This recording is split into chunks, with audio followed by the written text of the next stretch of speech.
14, 2022. We have a number of items for discussion tonight, and given the wealth and breadth of items for discussion, we'll try to do as we can to move expeditiously. The first is a joint community services advisory board meeting, and for this we'll review the work plan with board chair Edith Owen Wallace and the CSAB members. If you want to come on up as best you can and introduce one another, and then we'll work through the work plan.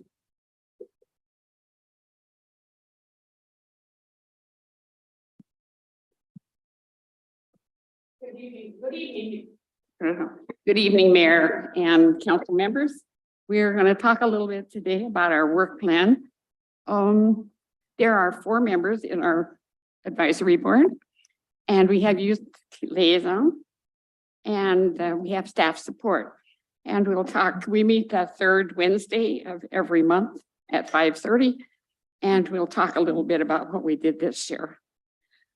We reviewed our contract in January, and in March, February's meeting was canceled. We looked at our annual action plan, and then we reviewed our funding priorities in May.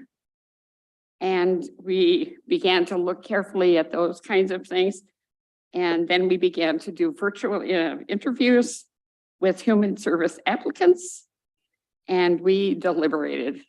And then we came up with the recommendations in November, and we're here to present those. Fabulous. And with you tonight, I see Mike. Any other members in the audience or virtually? Mike Lackady is with you. Anyone else from your committee tonight? Just the two of you. Yeah, we got 2 people out. They're traveling, having fun. Well, they Out must be of someplace town. warm, hopefully. Yeah, exactly. We have 4. There are 4 of us. I'll let you come. Got it. Well, welcome to the 2 of you tonight. Well, great. Well, before we get into the human services funding recommendations, are there any questions about the work plan in 2022 and the work plan through 2023? Seeing none, we'll go ahead and zip to the funding services, the human services funding recommendations. So Ms. Wallace, you want to lead us through those? Okay, thank you very much for inviting us. And Michael Lackady is also here with me, and we'll be talking tonight. In May, as I said earlier, we looked at strategies, and we developed with and cooperated with the Promise Advisory Board. And we looked at those needs, and we saw emphasis that needed to be placed on crisis counselors in our schools, basic needs. And we wanted to be sure to represent our community. Oh, yes, all right. And as we looked at all those kinds of things, we began to think about what we were going to do. So Michael's going to be talking about those. There are 6 areas that, first off, thank you, Edith. And good evening, Mayor, Deputy Mayor Moss, and council members. In May, staff sought input on the human services strategies from the Community Collaboration and Lakewood's Promise Advisory Board. Both groups agreed the existing strategies are extremely relevant, but the emphasis should be placed on 6 areas. They are increased need for crisis counselors in our school, service basic needs areas for families, should represent our community, bilingual and people of color, affordable access to transportation, teen mental health first aid training, more shelters located in the city of Lakewood. In response, one of the areas we highlighted in the application process was looking at equity to include agencies that best reflect our community in their staff, board, and process. In June, Council approved the funding strategies, applications, and rating tools. In September, our board conducted a rigorous review process of evaluating 24 human services funding requests totaling $591,446. This competitive application process was used to identify qualified programs to serve Lakewood's most vulnerable populations. All recommended services are within the council-approved strategic areas of emotional supports for healthy relationships, emergency food, access to health and behavioral health services, housing assistance, and stabilization services. In October, board members individually scored the applications using a fair and equitable process. The proposals were ranked in order by average score. Program funding requests far exceeded the available resources, so our board had to create the following criteria used for recommending specific dollar amounts per program proposals. Proposals scoring between 42 and 46 points received up to $25,000. Proposals scoring between 37 and 41 points received up to $22,500. Proposals scoring 33 to 36 points received up to $15,000, and proposals scoring below 33 points were not funded. Now, you probably realize that some of the agencies were funded last year were not funded this year because they didn't apply. So the only ones we addressed were the applications, and of course, they had to fit all the criteria before we even went into the evaluation process. Edith? The first attachment you have in your packet is the funding recommendations from the board. We'd like you to take a look at those. Okay. And then the second attachment is a summary of the human services funding provided over the last 5 years. So you get a feel of it. And so for some of that, it's the biennium, some of it's annual. And we are recommending 21 programs for 2023 human services funding.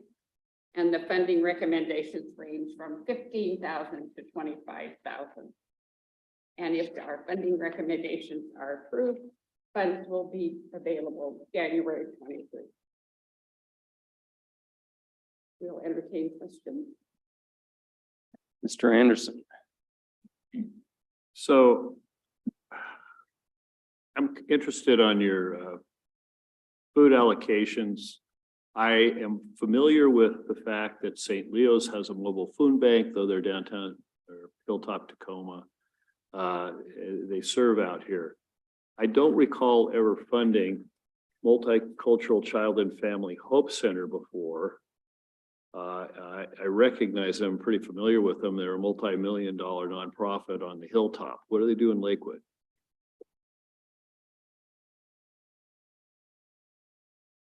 They have to have the application. Yeah, I don't think we have, but I have all of the applications upstairs. That would be my concern. We haven't funded them before, and they're very Tacoma centric. Not that they're a pretty effective organization in what they do. They focus a lot on housing and behavioral health programs in the day. I don't know that I haven't seen that they're primarily focused on delivering food, or that they've done anything in Lakewood.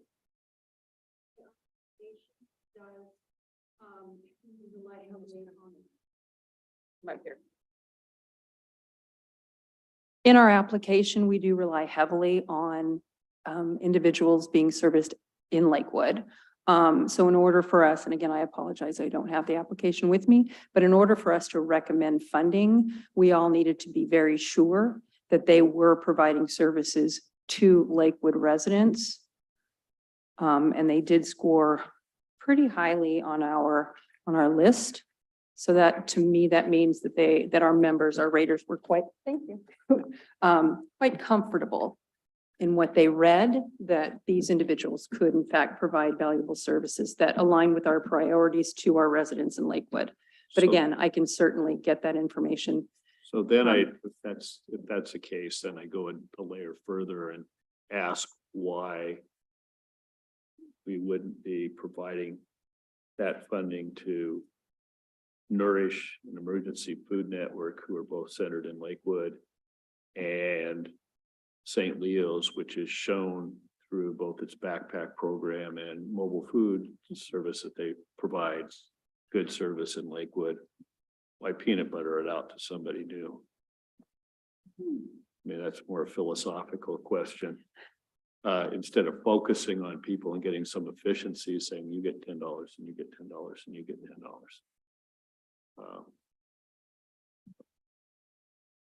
I'd like to see, you know, why them instead of the others. Sure. Okay. Thanks. And that was for multicultural? Correct. Yes. Okay. I can get that information immediately to the board. Mr. Branstetter. I'm, most of the questions that I have to do with the access to food division and allocation. And, unlike some services where you can have a central point and they can serve the whole community, access to food things are very more neighborhood centric in terms of who will use them and when they'll be used, people to do that.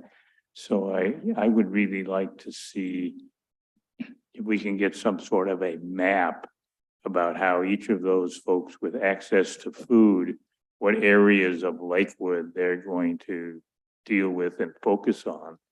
And my concern is that we talked about Monte Vista, and some Chillicum and other low-income neighborhoods when we were going through all of our ARPA discussions to make sure that we got the services that were going to serve those areas. And I just cannot see what areas are really being served by the access to food to do that. I mean, I think Nourish has multiple locations.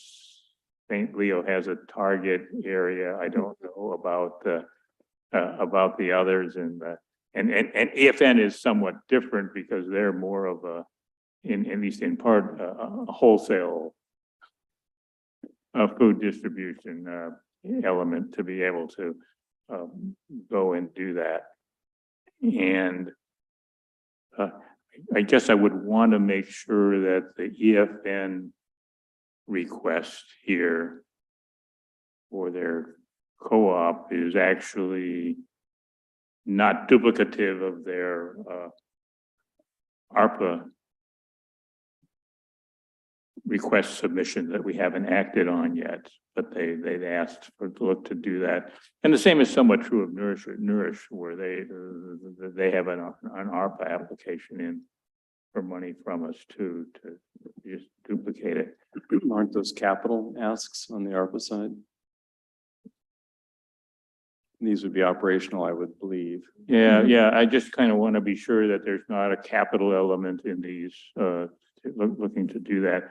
But I really would like to sort of see the distribution, because we hear a lot of talk when we talk about access to food, about food deserts, and food deserts generally relate to where there are supermarkets and things like that. But you can also have a food desert if you don't have a food bank or similar operations serving a location in the city.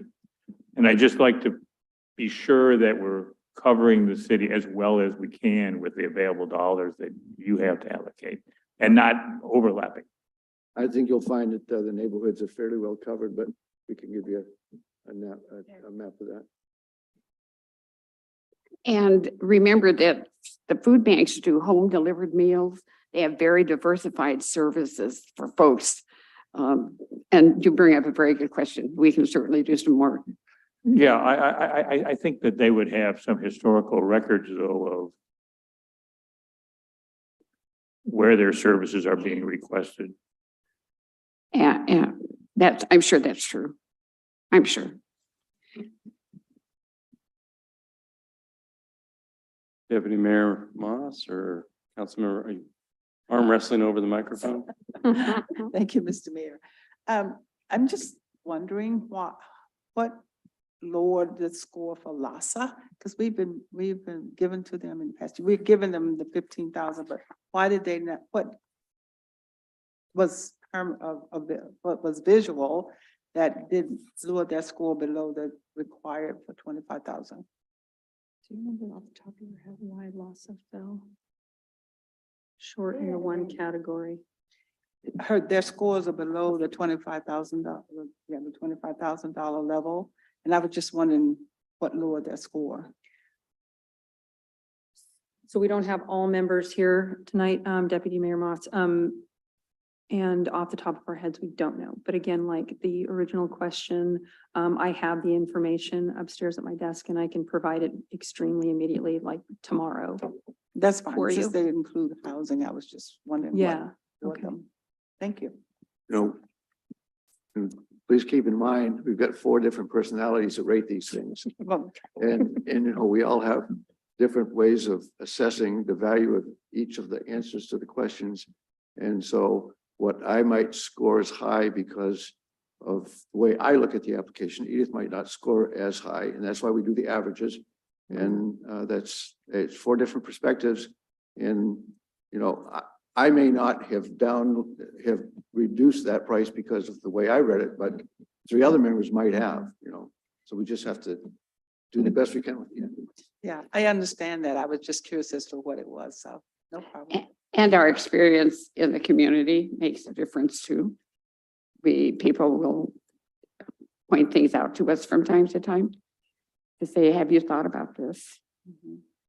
So that color's a big thing. And what we hear. I'll get you but I will get you all the information tomorrow. Very good. Thank you. Councilmember Farmer. To the earlier point about the need, possible need for geographic diversity as far as access to food or food pickup locations. If that's something that the council is interested in, I'd love to see that built into the criteria because that's not currently part of the criteria. So I don't want this group who is just, I'm their liaison, they're incredible. And they really care and they've worked this left, right, upside down, sideways. But that wasn't one of the requirements, which is on page 5 of your packet. And so something to consider for future. Well, and that's also looking toward the future and making our best use of our funds. Thank you. I had a question real quick and then back to Mr. Brandstetter on the Your Money Matters down at the lower third for health and behavioral health.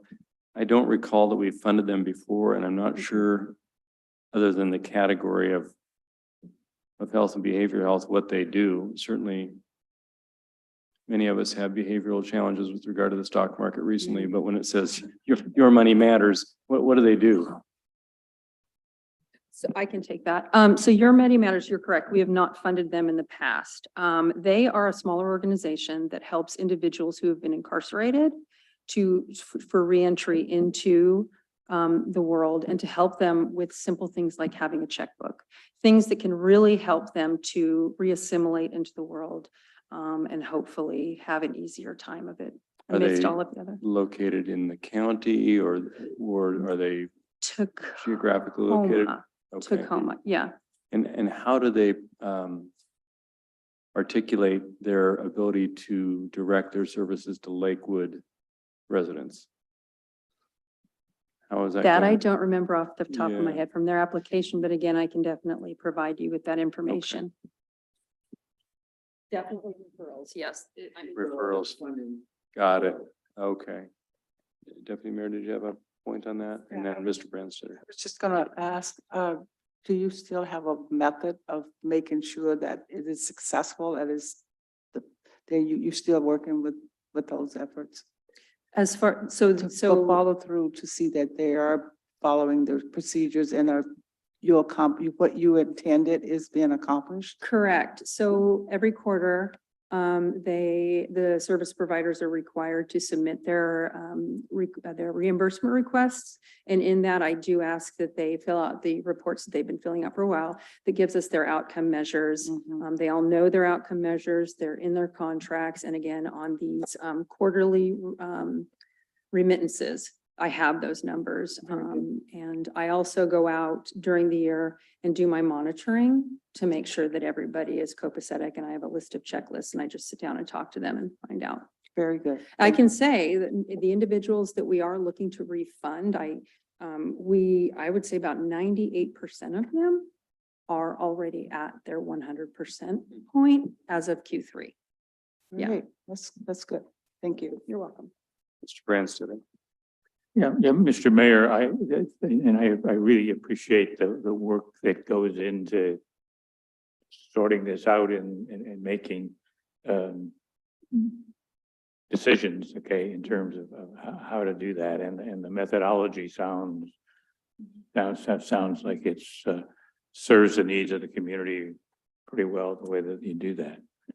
Mr. Mayor, I had one question. Because I had thought that as we are developing the budget for the biennium, it seemed to me that in those documents, the money to fund the youth summit was being allocated out of the general fund. But I see that there is youth summit money here on the Lakewood Promise line. And I guess I'd like to double check to make sure that Lakewood Promise may have asked for that money, not realizing that we were going to put in through the biennial budget, the money for 2 consecutive years for the youth council to put on the youth summit, in which case there's not taking money out of this pot would be necessary. I'll turn that over to Ms. Bennett. I think part of that Lakewood's Promise money is probably staff support, as I recall. Yes, it's staff support. And then also it does go to fund the youth summit. I don't know anything about if it was included in the regular budget, but as I understand it, it is to fund our youth council activities. Yeah, as well and as- my impression though is that we have moved to where we're funding the youth council activities in the general fund portion of the city budget. Historically, there was a time a number of years ago where there was money from this fund that was used in 2019 and for the very first summit to do that. But I think that we've seen the value of that and we've moved it into the general fund, but I don't have that budget draft in front of me, but I think that's really an activity of the city that is appropriately funded from the general fund, not having to take out of this money that we're looking to supplement it.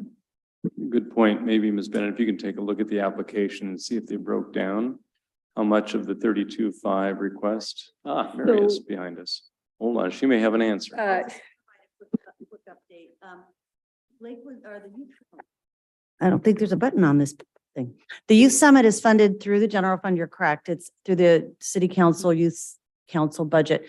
These resources are for staff support for youth council activities. They're going to be sharing with you at their joint meeting soon. They're doing some breakout focus group meetings and such. And also they do work on the youth summit. So their time and any of the things, but the youth summit is $10,000 budget, I believe. It is not part of these $32,000 or whatever this number is up here. Correct. So 32,650, yeah. they're separate. They're separate. And then getting back to what you were saying about the application, Lakewood's Promise doesn't submit an application. There's an advisory group to the. Got it. Okay, very good. Mr. Anderson. Yeah, I'd like to request copies of the applications. You know, I was the liaison for any number of years to this committee. Appreciate the hard work, give great weight to the recommendations, but I'm uncomfortable performing my fiduciary duty with respect to county or city funds. $435,000, and I don't know what much of this is going for. And to give one example, I think highly of the rescue mission. I know they do a great job. I just personally met with the CEO. I got a line here. It says $15,000. I don't know what it's going for. Sure. So I think rather than picking through them and say, well, I know about that and I don't know about that, we've got the applications in the past. That's why individual Oh. council members remember what these people did is because we read the applications. So that'd be my I'll request. provide those again tomorrow. Absolutely. Yeah, it'd be great. And certainly they can be included in the packet when it comes to council for actual approval of the Yeah. recommendations, and then we can discuss and debate it if we need to further. Okay. The only other comment I would have, it's not a question, is just I'm curious about the YMCA. They have been longstanding partners in the community, providing youth activities and emotional support. And I don't question your recommendation whatsoever. I'm just kind of surprised that they haven't followed through with the funds that we gave them last year with Yeah. regard to the buildings, which is unfortunate. And I recall, I believe one of the directors came to address us with regard to their use of the ARPA funds that we provided to them. And it was kind of a similar underwhelming sort of response as to the demand or utilization of those funds at the Y, which is just surprising to me a bit. Because it's such a great asset and certainly a great community partner in so many ways, but Maybe it is what it is. And Yes, it was ma'am. surprising to us. I'm sorry? It was surprising to us when we got that report. Right. Yeah, the unused funds in 2021 were 11,154, and to date, they've only, billed me for Q3. So really, they've only spent of their 22,500, 3,200. Now, I do know that they are going to be doing some activities, winter activities they're going to bill me for, but I still, unless, it's just, we kind of looked at it like, and they get like 600 and something thousand in ARPA funds, and Yeah, having a minimal amount of funds and a Yeah. great need, we just went, well, if they're not going to use it, we just don't want to leave it on the table. well, it may be, maybe an open question for one of us to reach out to the director and say, how can we better help you, Mhm. help our community? Because, we often tout the availability of the Y as an opportunity for youth in a quote unquote available community center. And one would hope that they're providing the services that the community needs. Mhm. And if they don't have adequate staffing or resources, that's what these dollars are there for. So it kind of makes me question, are we utilizing that facility or helping them utilize that facility to the highest and best use for the community? And maybe they are. Yeah.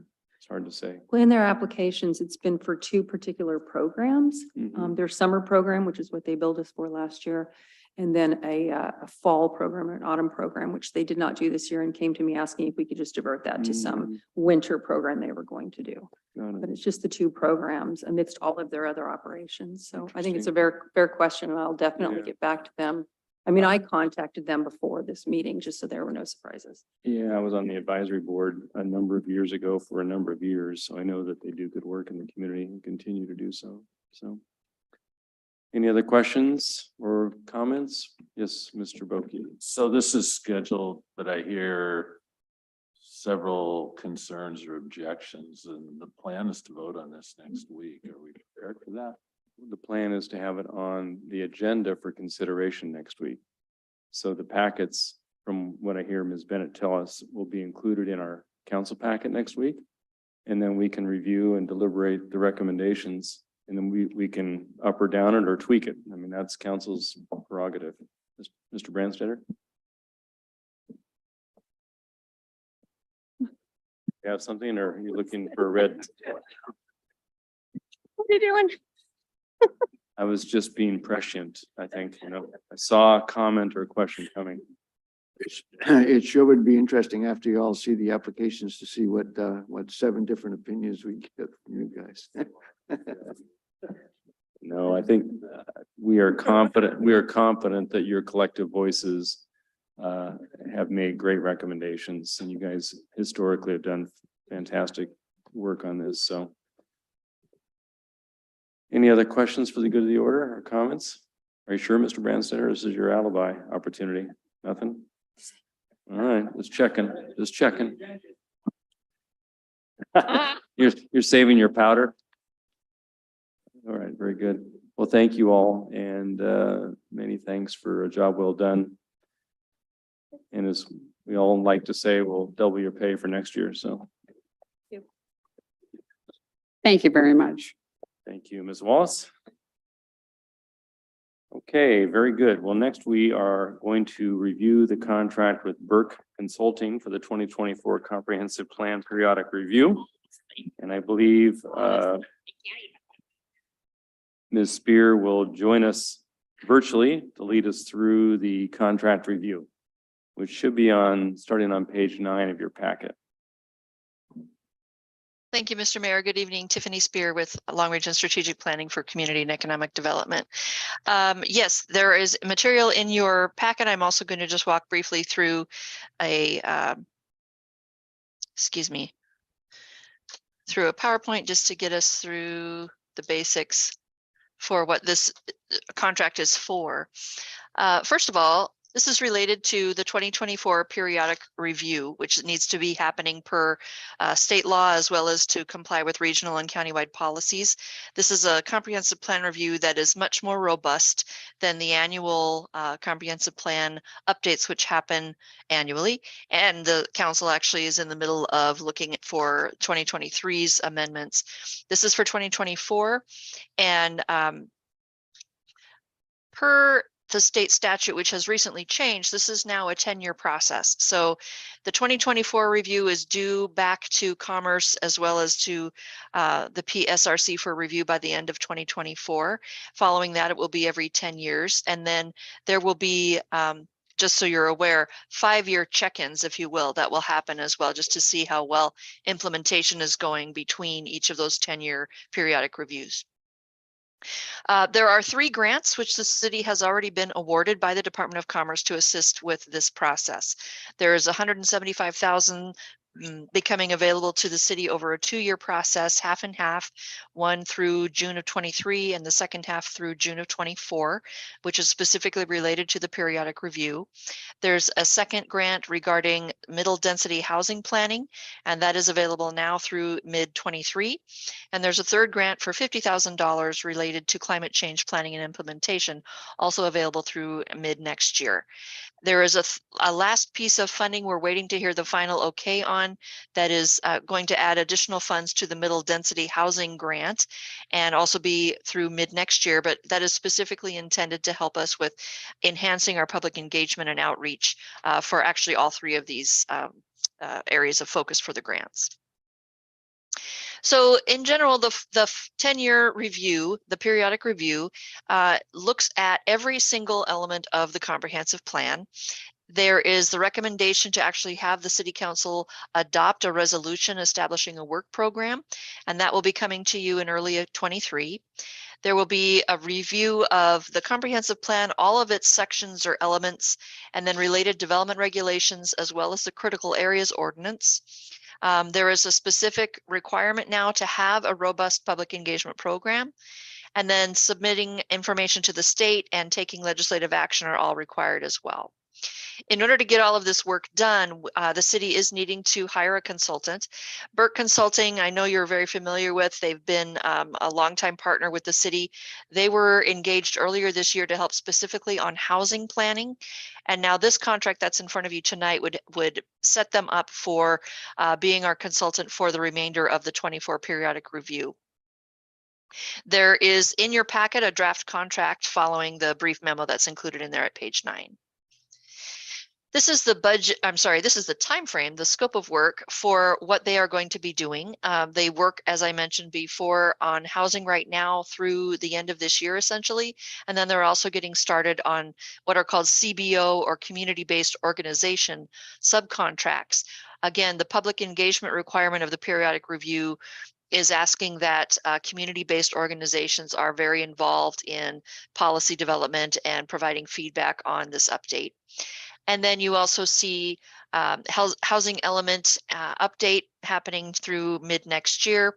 There's also the implementation of a public engagement based on recommendations from the Evans School Students Report, if you'll remember from earlier this year. It had recommended techniques to increase feedback from the general public about the climate grant and now the work plan that's been adopted by the City Council. That is also going to be kicking off toward the end of this year and into next. And then there's also a sub-area plan for Tillicum that needs to be updated. If you remember this last comprehensive plan cycle for 22, there was just a touch review of all of the different implementation actions identified back in 2011 and what had happened since. This is now a more substantive and needing more public involvement in a new update to that for part of the 24 process. There will also be the critical areas ordinance update, looking at all of the other remaining elements of the plan as well by the end of 2024.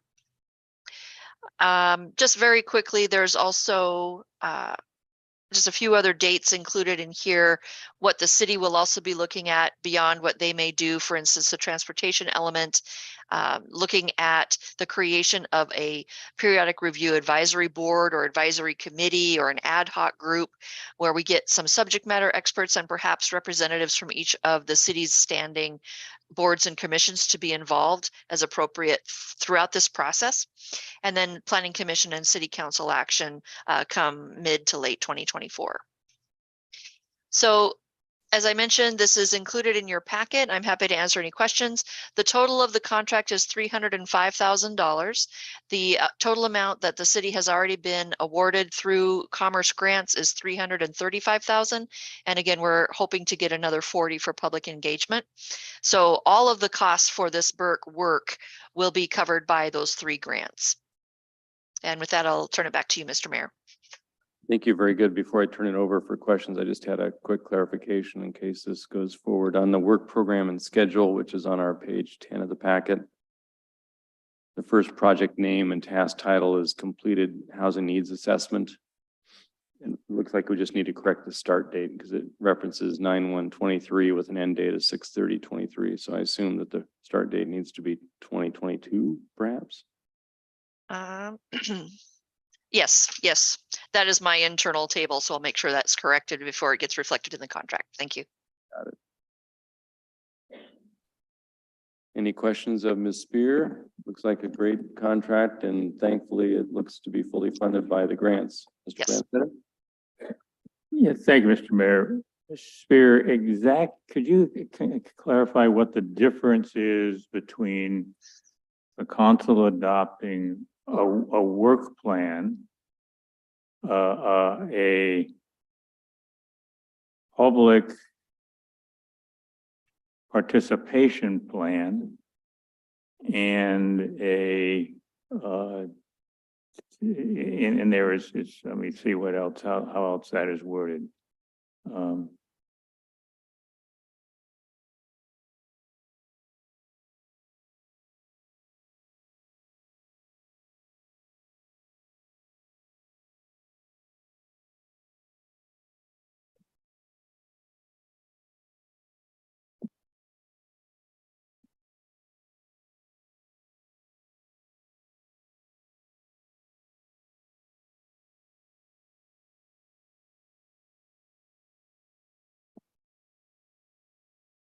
I guess that what I'm concerned is what is really the different ways that the community has to be engaged and that we have to put into, apparently legislatively, we will have to adopt a work plan to complete this work to be able to go and do that. So what really are the different elements of that with the different titles, particularly public engagement versus public participation? Well, if I could, Councilmember Branstetter, bear with me as I try to answer.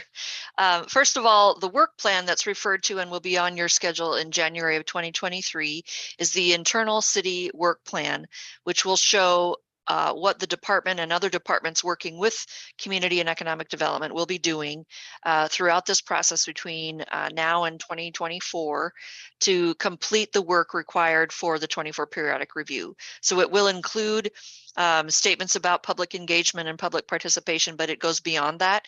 It is also talking about, for instance, working with the Public Works and Engineering Department to make sure that their non-motorized transportation plan update and or their 6-year capital improvement program is reflected accurately in the latest transportation element of the comprehensive plan. So it goes beyond the public piece of it. And then the public engagement plan, that is more than notifying and saying there's a public hearing where you can come and testify and provide your input on a particular proposal. This is actually saying we are in the middle of developing, for instance, a new housing element. And within that housing element, we are looking to see that Lakewood's policies regarding housing and growth over time are racially equitable and try to counteract whatever disproportionately impacted effects there may be for certain populations in the city. And so wanting to make sure that people who are a community-based organization, and there are statutory definitions for those types of groups, are involved in providing feedback, not only once a proposal is out and ready for a public hearing, but as it's being developed. So it's pulling the public in earlier than just the public hearing or the legislative process. So there will be a work plan, there will be a public engagement plan, and the participation probably falls within that as a subcategory. Thank you. I guess when I read the scope of work, it seemed like all the drafting and creating of proposals was upfront of the public engagement and participation, that there wasn't really in the scope of work a very much effort required of the contractor in terms of going out to the public and essentially asking the question, what would you like to see in the plan? It's more a question of gathering out the public. What do you think about what we're drafted? Am I reading that that's what we're asking for the contractor, even if as a city we're going to do some of the other upfront? No, the contractors are going to be very engaged on public engagement. They actually have a specific member of the team. That is all that they will be doing, is working with community-based organizations, agencies, developers, landowners, other subject matter experts that the city wants to pull in and have as part of this discussion over the next 24 months. They are, as stated in that scope of work right now, the first step is for the consultants to be developing their public engagement plan, both for housing and for climate change. But because the intent here is to try to get valuable and well-rounded feedback from people without burning them out, the idea that we're going to approach this with is getting the public engagement on more than one topic at the same time. So rather than saying January to March, we're going to talk about housing, and then we're going to call the same group back from April to May to talk about climate change, and then we're going to call them back a third time to talk about non-motorized transportation improvements. It's going to try to engage on all of these topics in a way where we're not burning out those community-based organizations or anybody else who wants to be involved. Okay. And then what other consultants either submitted proposals or were given the opportunity to submit proposals for a $300,000 contract? This was issued to Burke as a longtime partner with the city and the ones that are actually being engaged by Commerce to create the guidance documents statewide. So they are the experts in the eyes of Commerce, and we were quite frankly lucky to get them because there is such a demand on consultants right now for this type of work. It's very hard to find anybody who's available. So it did not go out as an RFP. It was, we already had a standing relationship with Burke, and so we reached out to them and they were able to fit us in. Okay, and then if with that situation, how certain are we that they're not going to be overly influenced by what the state wants, since they have a concurrent contract with the state to essentially develop what's expected?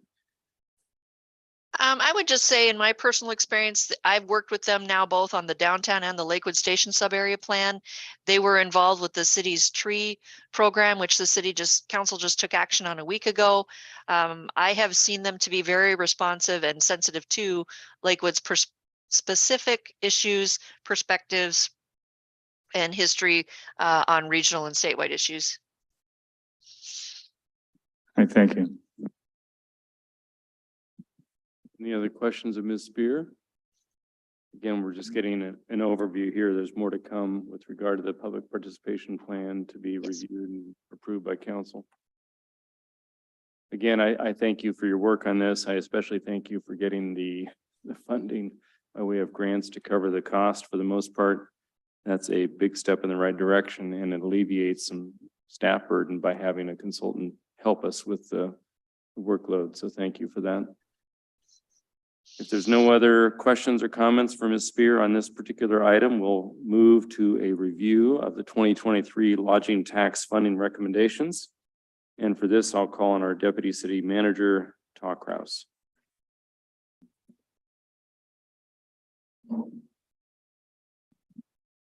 Good evening, Mayor and council members.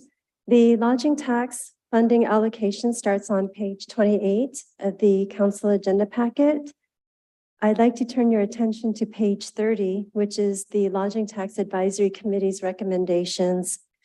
The total amount of funding requested, including the McGavick Center, was $1,296,850. The amount that was recommended by the lodging tax was equal to what the funding request was, with the addition of additional $7,500 to the Saturday Street Festivals on Motor Avenue, provided that they add a night event in the off-season.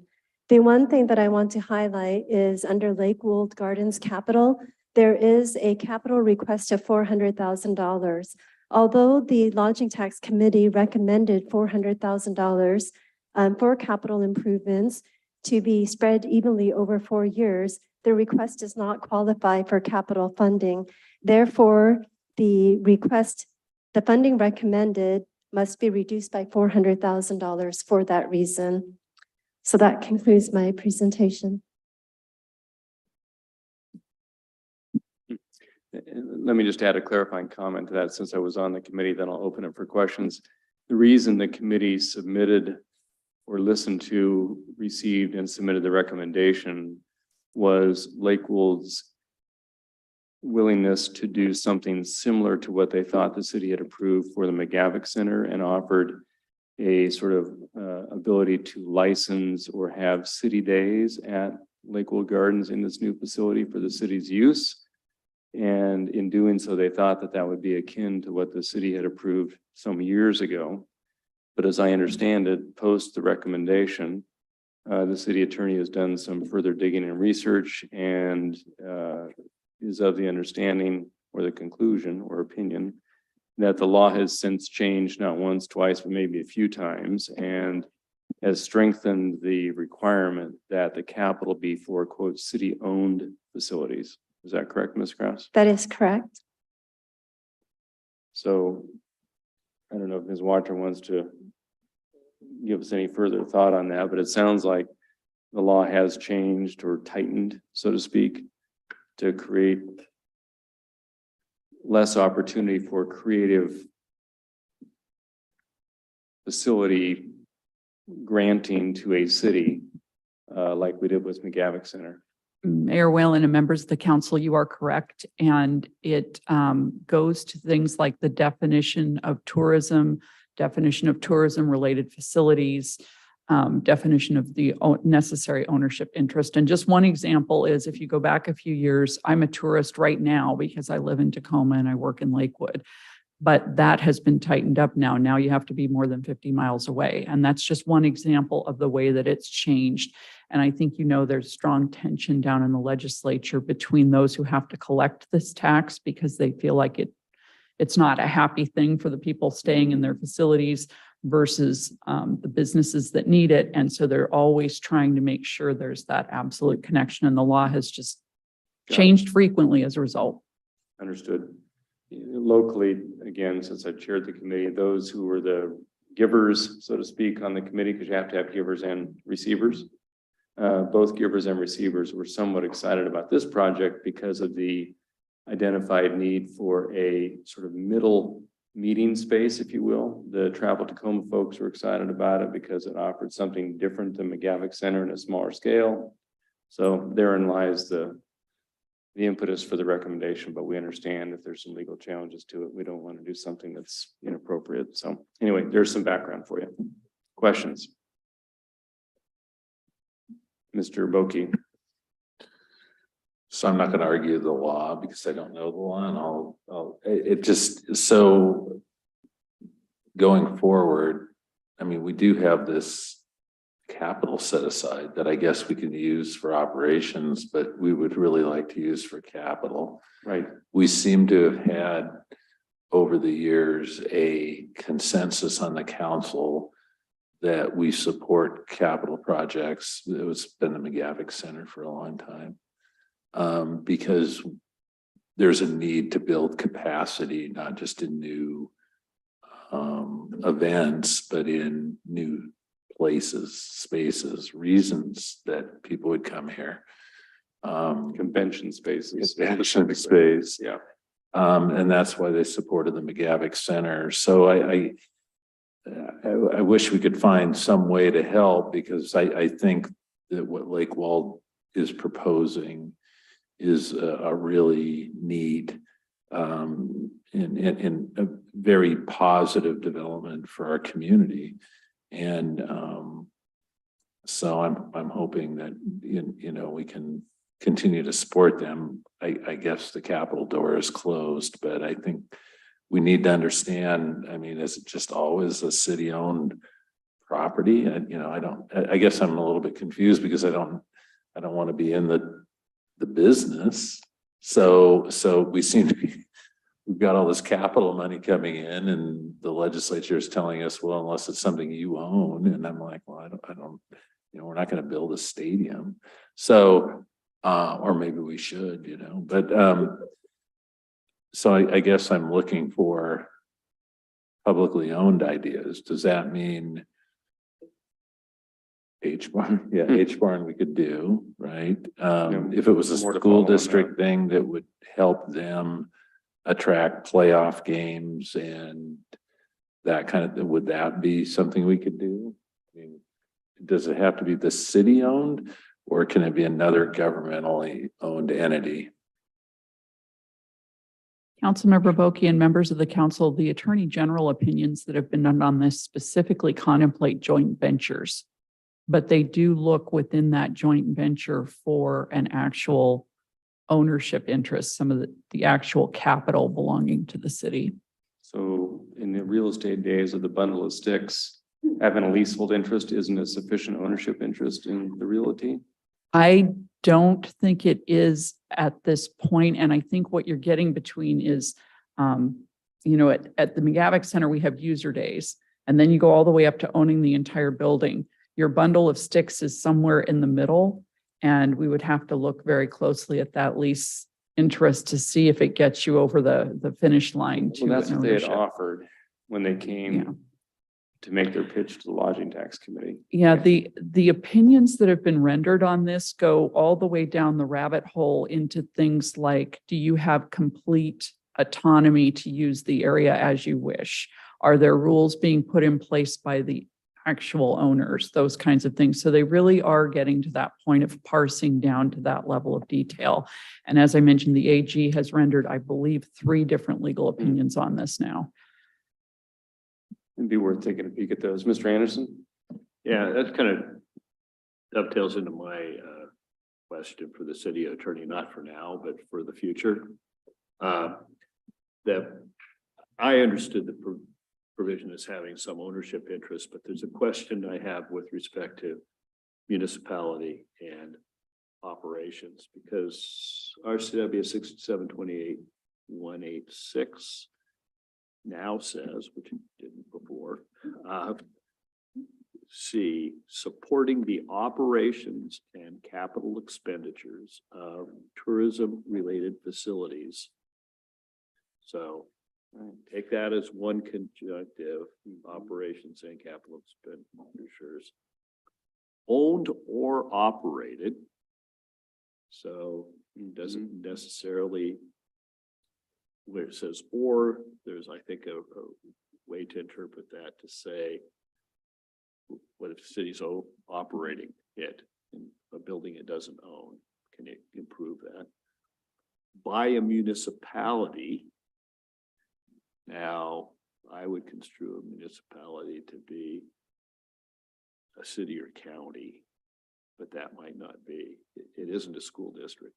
They may be a public or municipal corporation, but I don't think that's what was meant. Or a public facilities district created under one of the chapters. So you're building a convention center. So, yeah, the question is, I guess, you said joint ventures. I could see doing something with UP in the Chambers Bay Canyon. Building a bridge. That's because tourists are going to flock over that bridge, whatever. But you could do joint venture. You might be able to do a joint venture with somebody else. I don't know. That's a good question. What's the limit of the definition of a municipality? And what if we don't own the facility or only partially own it, but we operate it? I don't see an opening for Lake Wold when we don't own it and we don't operate. Right. That was my understanding going into this. So anyway, those for the next round, maybe we'll have some additional guidance from outside. Well, here's the other question. Someone I heard mentioned the H barn, and here's the legal question. If council were to say, okay, so the recommendation includes a capital request that we cannot legally fund, do we have to go back to the committee with direction to consider the H barn and a supplemental request, or is that something we can do sua sponte ourselves? Okay, so the options for the city council, when we present this on November 21st, is the city council can accept or reject any of the recommendations, but the city council cannot add anything Got with it. the city. Okay. If you Thank you. wanted to do that, you would have to present it, give it back the directions to the lodging tax committee, and it would fall under the 45 days that they would need time to review before city council action. But we could accept all the recommendations, but for the capital tonight, or do we Yes. have to up or down that entire list as well?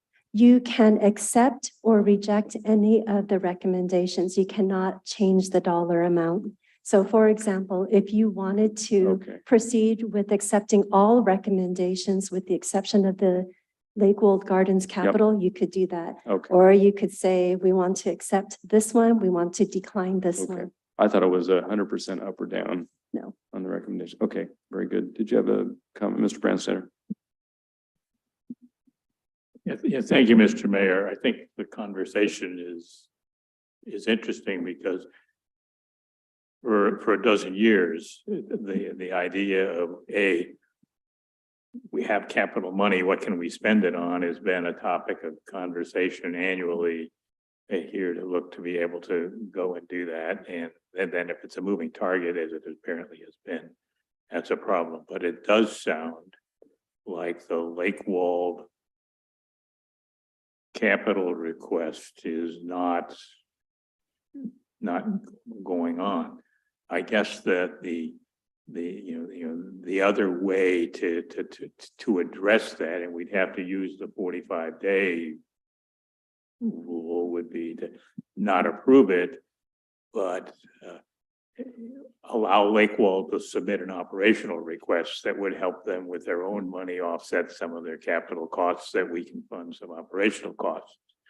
To be able to put it in the other column where it looks like we we'll have some money that isn't being recommended to be allocated to do that, but that would be a 45-day time period and then further action by the committee to do that. But that's a strategy that if we deny it, that I think Lakewell could choose to follow by submitting a request if our rules would allow an out of cycle request to come in.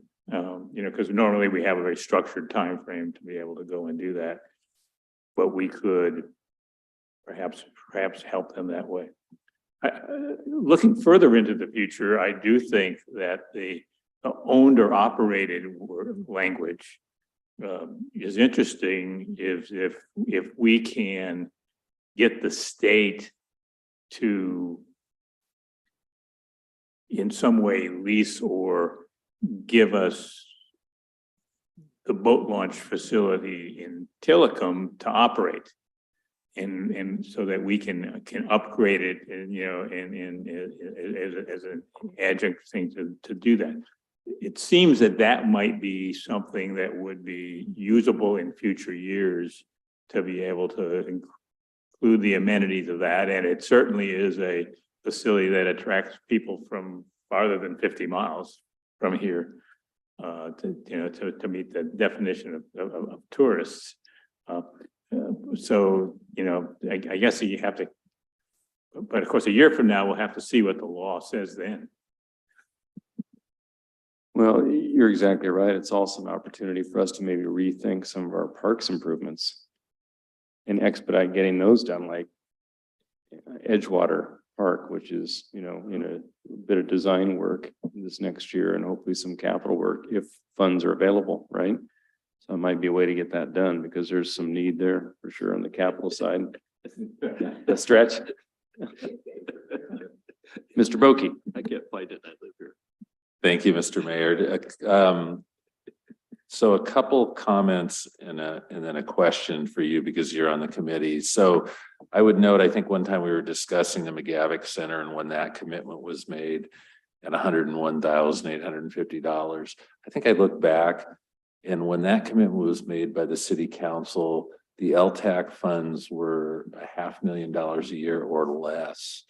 We're now in excess of $1 million a year. So I do, now that we've kind of brought into the conversation, the H barn, that when that day comes for our commitment, we can certainly commit more than they committed for that. And about that time, this thing will be running off, right? I'm looking at Councilmember Branstetter because he'll remember, we're probably 7-8 years away on the McGavick Center. Yes, 2027. 2027. So,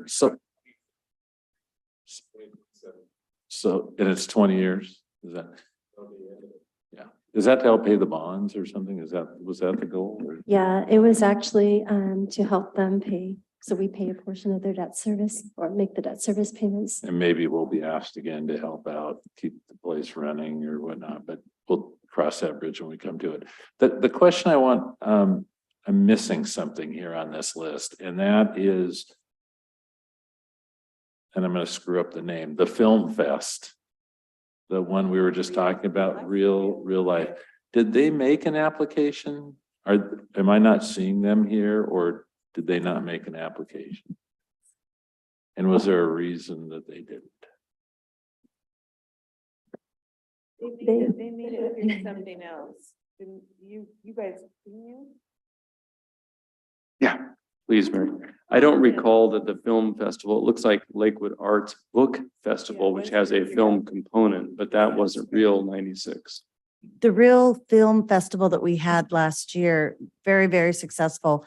The individuals that pretty much did the most of the work that we contracted were no longer available to do that.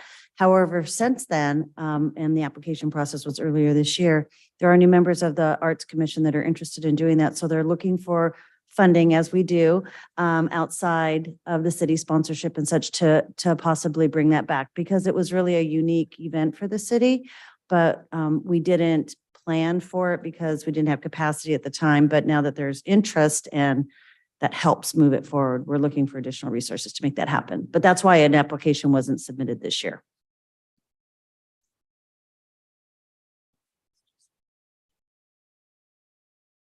Very good. Any further question on the proposed recommendations? And the draconian opinion of legal counsel?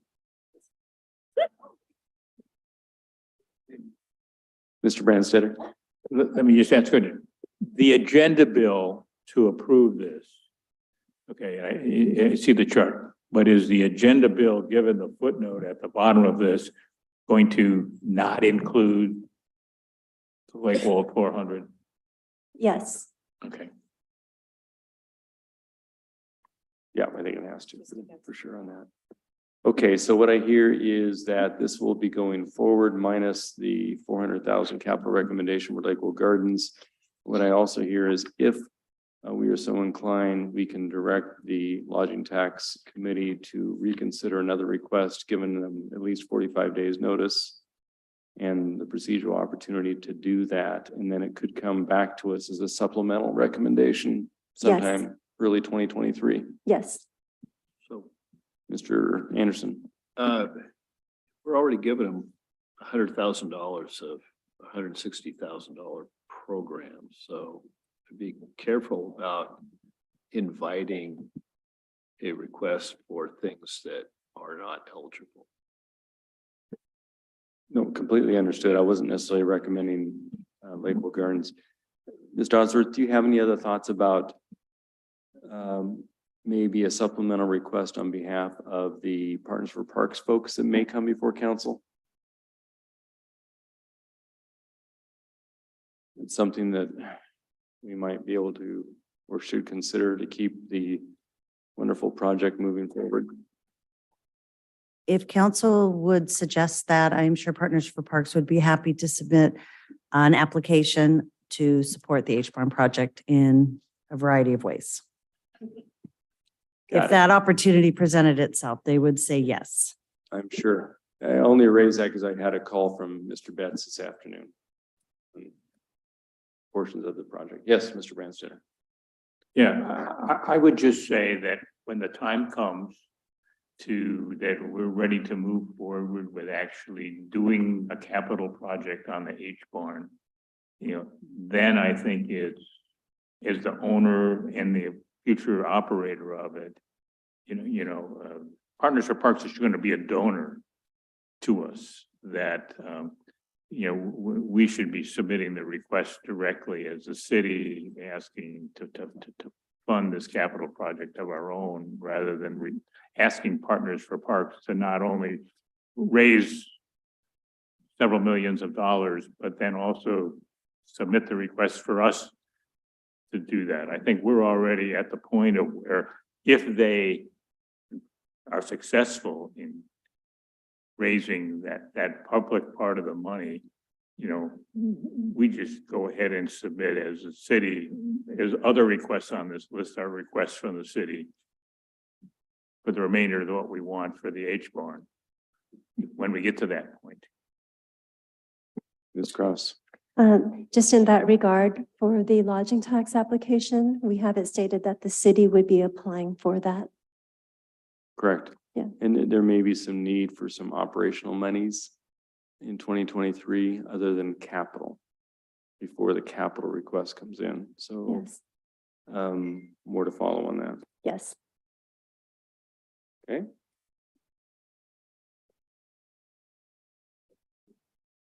Mr. Branson. And I guess this is a good time for me to make two other comments rather than waiting till the end of the meeting. One is, I'm on the board of the Lakewood Sister Cities Association. Two of these requests are here. And in fact, their treasurer.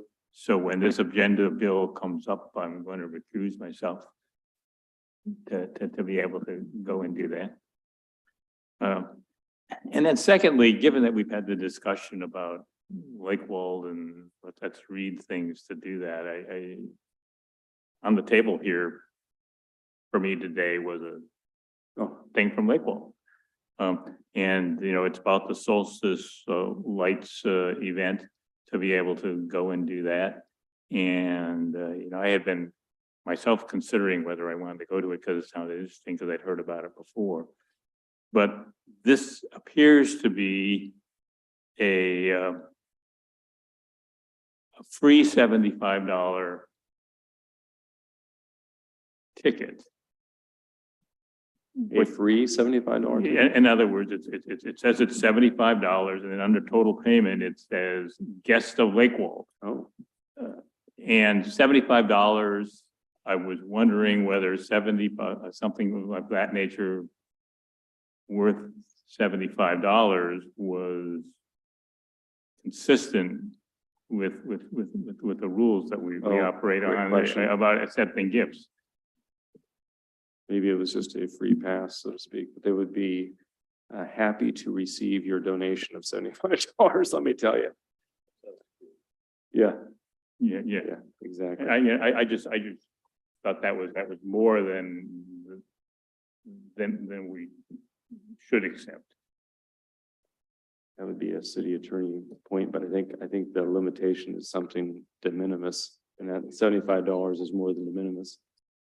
Yeah, And it's just kind of want to make sure I understood because it's within the week. got it. Yep. Yeah. And in the spirit of disclosure, I am on the Lakewood Gardens board for one more month. My term ends at the end of this year, so I would not necessarily recuse myself because the capital piece is off, but certainly I want to disclose that fact as we get to the agenda bill when it comes up to council for consideration next time. Yeah, exactly. But on the solstice lights, because I am on the board, that is a big event that they're really trying to push to the community because it should be a wonderful event at Lakewood. So if you have a chance to go and donate your ticket price to participate, it's a worthwhile event with really a nationally renowned artist, Sam Sommerfeld, I think his name is. He's doing this incredible light display there, so it'll be great. Any other comments for the good of the order on the Lodging Tax Advisory Committee recommendations? Thank you, actually, Ms. Wachter and Ms. Kraus, for your input and help with this. It is appreciated. Okay, so next we'll turn to a review of the 2023 fee schedule amendments. Ms. Kraus, you're up. So good evening again. So as you recall, this fee schedule amendment that comes before the city council has been on an annual basis. We tied that along with our biennial budget process. There are two major sets of fee amendments. The first one is on page 44, which is your which was your tree removal permit, has now become significant tree removal permit. And this would be effective on March 1st, 2023, with the exception of the tree replacement permits, which is proposed to increase to $450. This information comes from the recent passage of ordinance 775, which the city council adopted on November 7th. Our assistant city manager, David Buer, who's also the Community and Economic Development Director, did some research and has provided a comparison of other jurisdictions' fees and finds our fees proposed to be comparable to that of other jurisdictions. Our Assistant City Manager, Dave Buer, is here in the audience to provide any additional information. The other fees change is related to parks and recreation programs. And really, this is for clarification of some of the fees, as well as increasing or removing some of the set hours and times so that it provides for more flexibility. The department has seen wider or larger groups use certain facilities that were intended for smaller groups.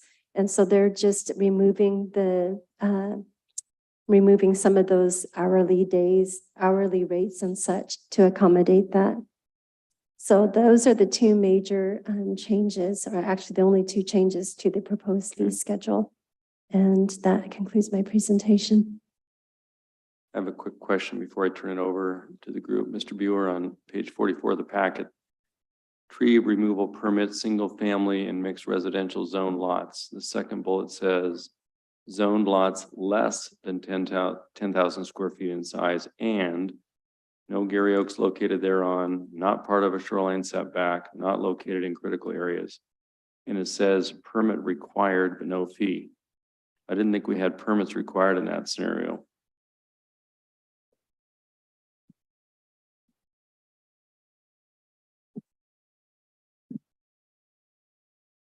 Maybe my recollection's wrong.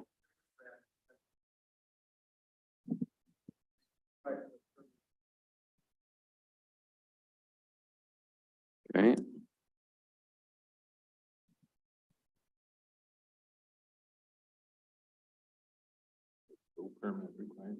Not for those under 10,000. Remember, that was a lessened exemption amount.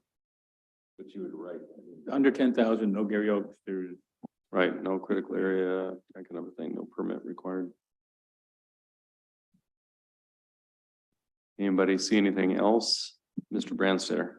Yeah, thank you, Mr. Mayor. Yeah, Mr. Buer, there is a section here that says off-site tree replacement permit 2-inch or less. And then in that same block, it says, in the event that a 3-inch tree stock is not available, a lesser tree may be substituted. So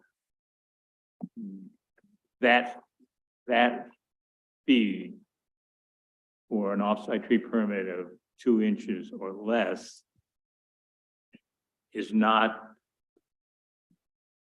a choice of the applicant. They would have to document that they can't find any 3-inch tree. That's correct. And it would not be 2-inch or less. It would be 2-inch. Hmm. Okay, so it says off-site tree, it says 2 inches or less. I know. So it's just 2 2 inches inch. is the smallest tree you can Yes. use as a replacement tree. And that, then only if a 3-inch one is not available. That's correct. Okay. Whatever.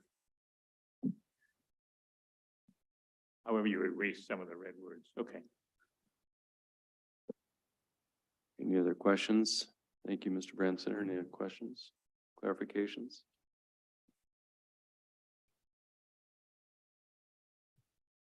Just a quick note, Mr. Buer, on page 46 of the packet, under special use permits.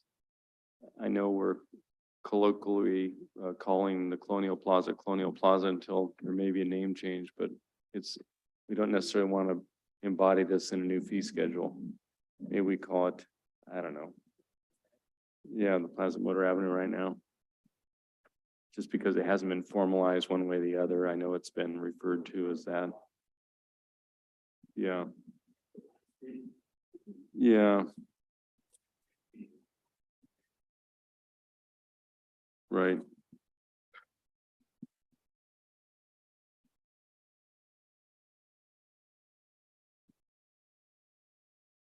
It could be community plazas and or major events or whatever you want to do, but I think I want to avoid a problem there.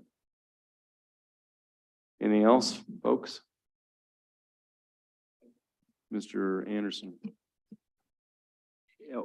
Walk me through what somebody would actually pay if they have some significant trees on a lot and say, I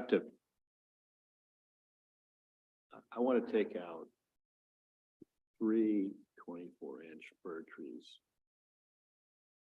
And I need a permit for that. Well, You're on a 12,000 square foot lot, let's say, right? Yeah, a bigger lot. Mhm.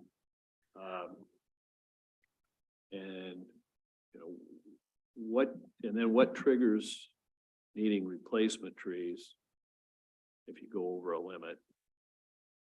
And why is the permit for each replacement tree when it's really one request?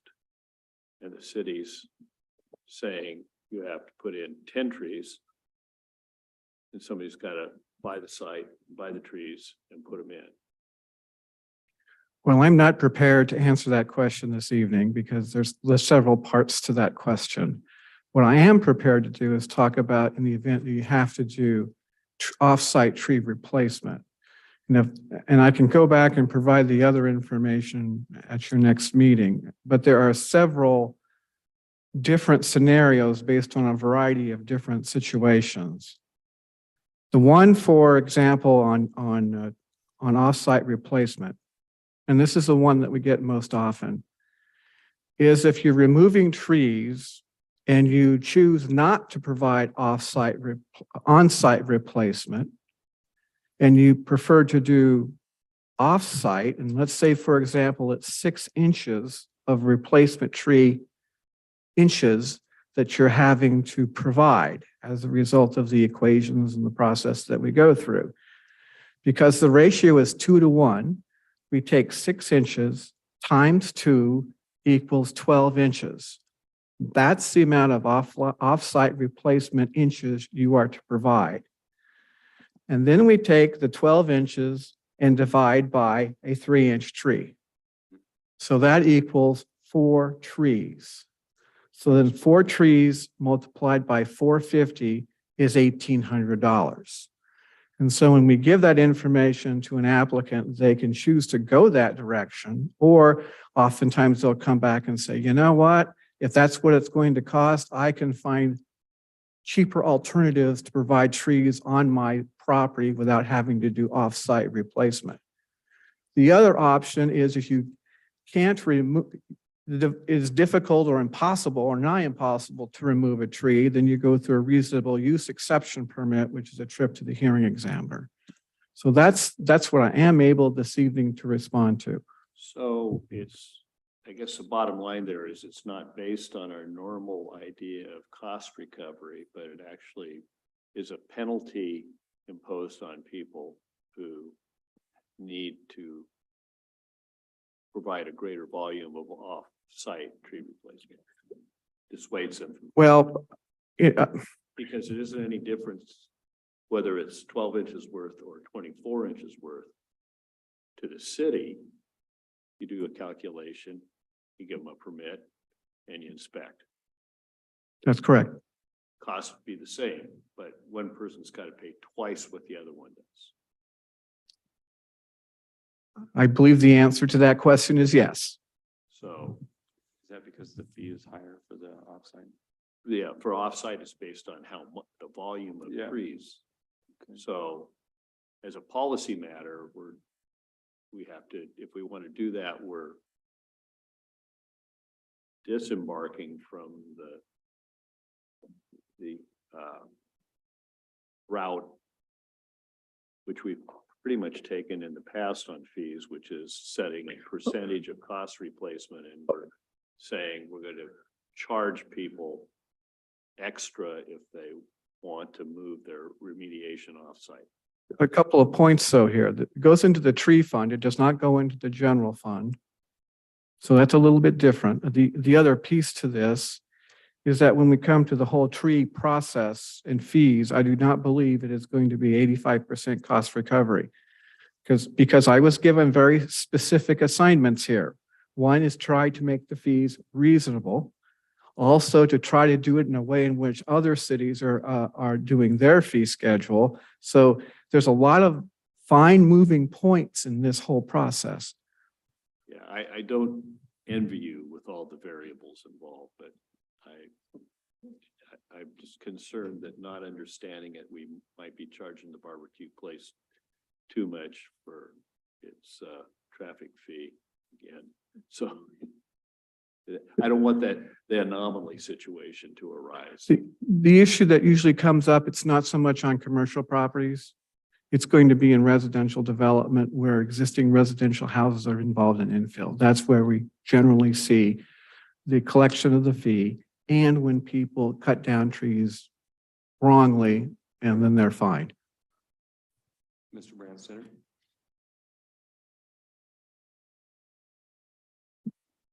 So on that topic, the off-site tree replacement is a permit, also a permit to do that, but it's, you pay the $450 or the $350, however it is. But it goes to the city and the city has the cost of, then has to obtain and plant the tree eventually. The short answer to that is yes. So there is a cost that's being recovered, even though it's a cost that's going to be at some time in the future because of the way that it works out. So what if I have the trees, take them down, and my neighbor says I can plant the replacement trees on his lot? So whether it would be no cost to the city, but replacement trees would be planted, it just isn't on the exact parcel. Or if I say I'm going to put it on another parcel that I own in another part of town, is there a requirement for an off-site fee?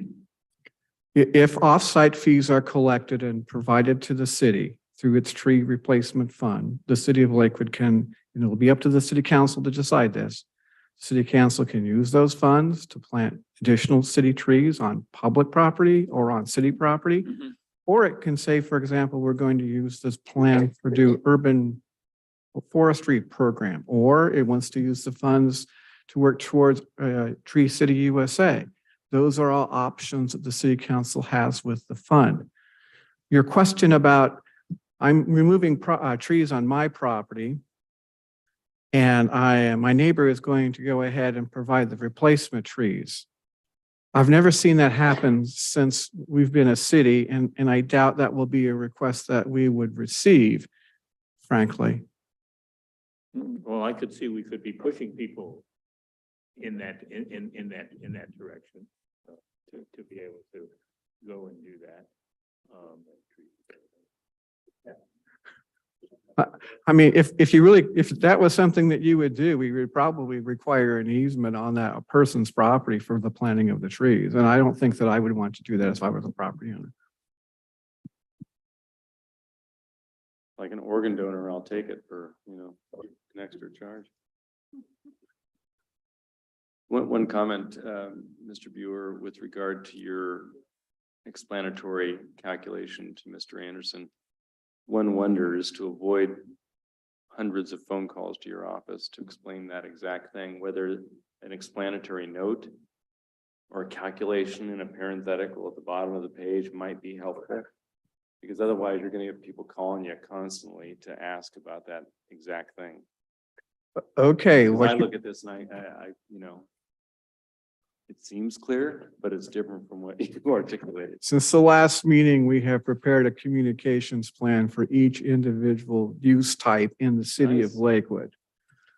And it basically asks these questions: who needs to be communicated to? What needs to be communicated? When should communication occur? And why is communication this essential to this project's success? And how is this communication going to take place? How many trees did you kill with all that paper? A lot. Okay.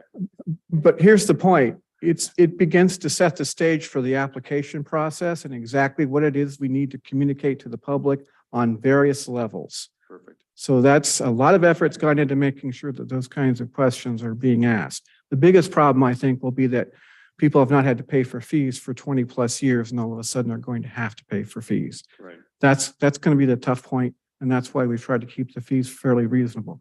The other thing that I want to let you know is for the city and for the Clover Park School District, we will be looking at an annual tree permit fee. So they only have to apply once with a whole series of stipulations and conditions. This is what you have to do to keep us informed of what it is you're doing. Okay. And the reason we're doing that for the city is because we have a huge park. And the other reason for that is because we have Clover Park School District, and I have a great working relationship with their maintenance folks. And so they're very good about doing this. If this is successful in the Lakewood level, then I would also be offering it up to the golf courses, and golf courses are difficult. So those are some of the things in the back of my mind that I'm thinking about, and how to streamline this and make it easier for various people. So remains a work in progress. So when WashDOT wants to take down a boatload of trees on Tacoma Golf and Country Club for their interconnector road. It's zoned open space. And so they're having to come in and get a tree removal permit from the city.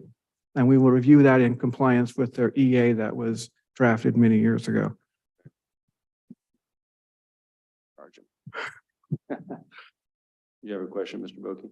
Does that also go, that kind of master permit, which I think is a good idea for the city and probably for the golf courses in the school district.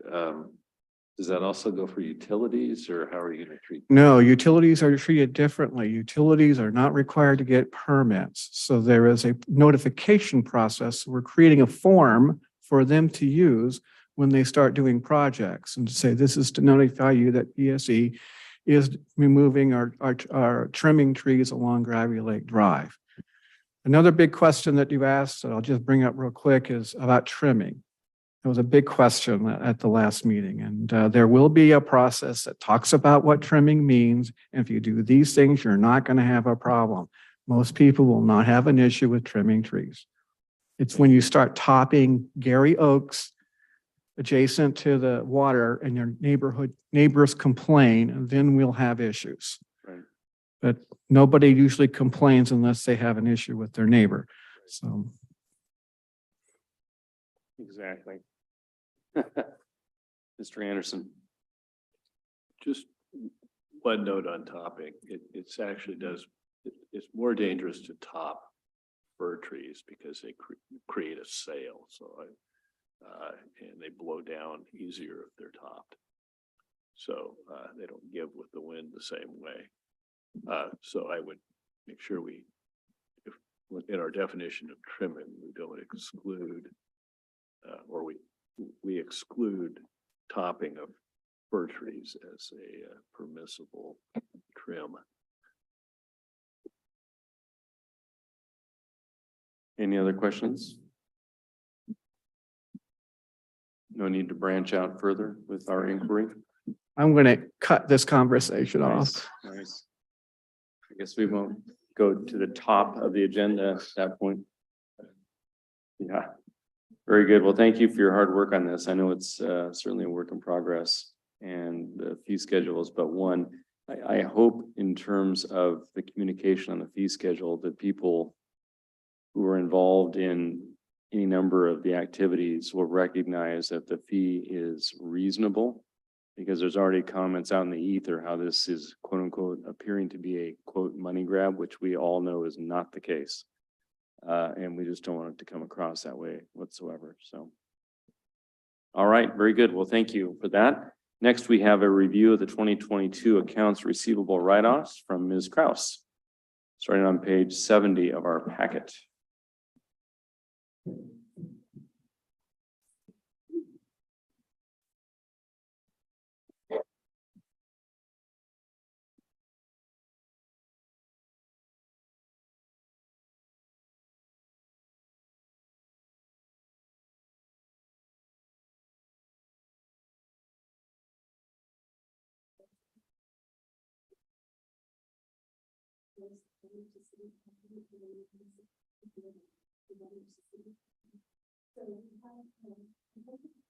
Right. Start again.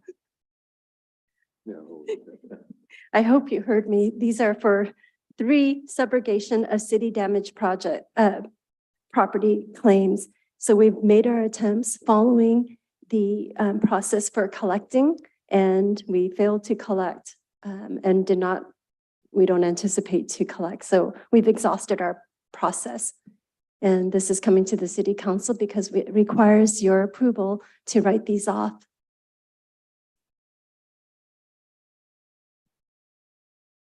Any questions or comments? I've got a particular heartburn over the people who damage the city's gateway signs and get away with it, but I don't know why we wouldn't just turn that over to Dynamic and let them get a judgment and let it sit out there for 10 years, as opposed to writing off $6,200 for a knucklehead who went through the city gateway sign.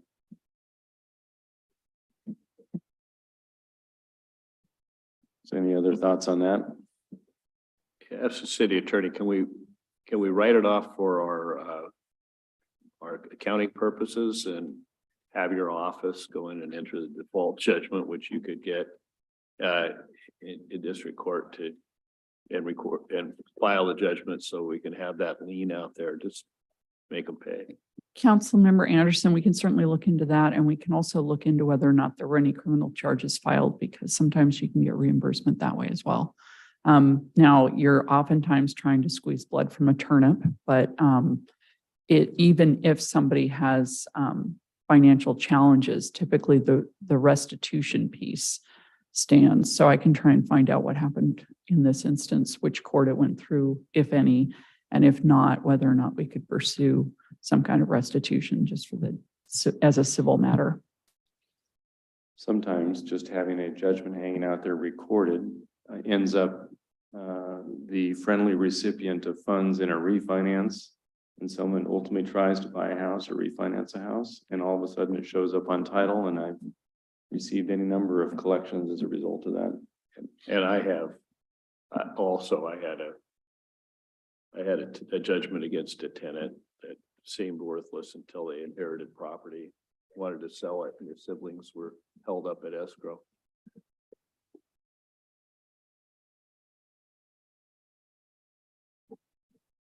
So in review of the proposed write-offs, I guess what I'm hearing is a tacit maybe, because we may want to get some further feedback from the city attorney on whether at least one or more of these could be pursued in a small claims court or district court action to get a judgment entered. We could even use dynamic collectors, or you can do it in-house. Mr. Brandstetter? Yes, Mr. Mayor, not being real familiar with all those processes, how does the fact that 2 years ago, these were referred over to a collections agency impact things in terms of, can we still 3 take years. action to put liens against people, or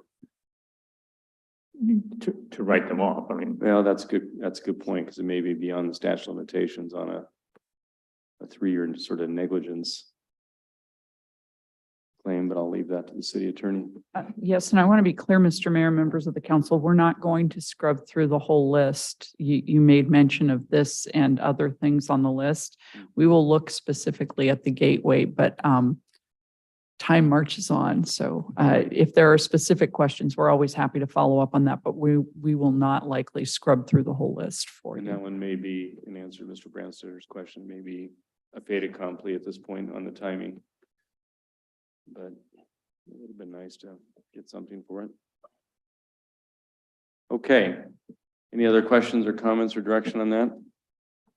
And we'll go to item 7, review of the 23-24 proposed biennial budget. Ms. Kraus. So the city council has heard many presentations on the proposed biennial budget. This is just another opportunity for the city council to ask if any questions, make any recommendations for any changes prior to it going to you for adoption on November 21st. And I did note at the public hearing, we did make some changes, and those changes have to do with the addition of the 3 sewer funded projects, ARPA funded by Pierce County.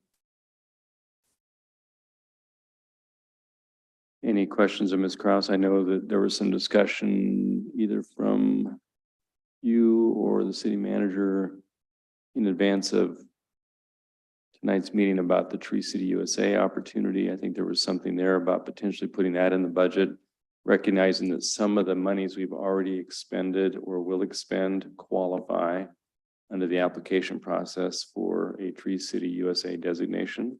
Is there something more formal we need to put in the budget for that? If that is something that the city council desires to do, to be a part of that Tree City, about $127 cost, that is something that you could propose to be added to the budget.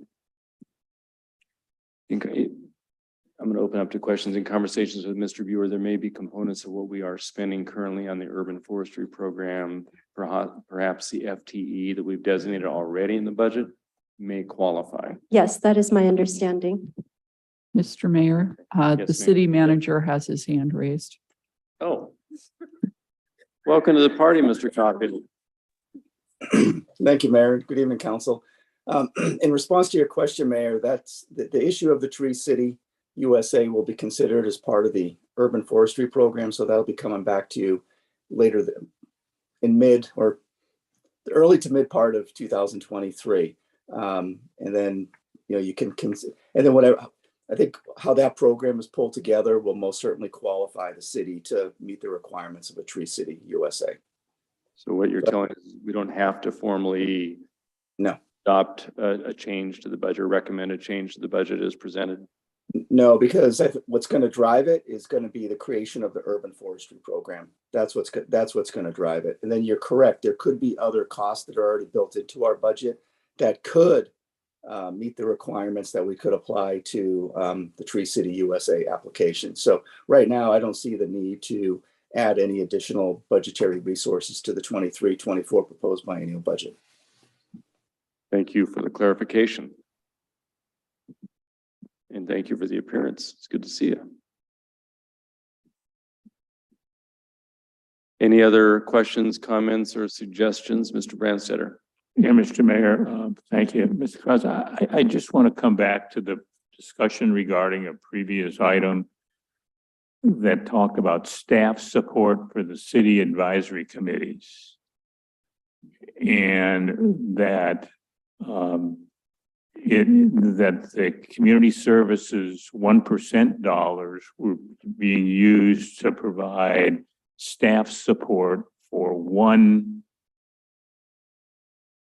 or maybe two committees. It was in a line that was for the Lakewood's Promise Advisory Board that was going to receive some money that we were told that there was 1% money going to go for staff support, but I didn't think that.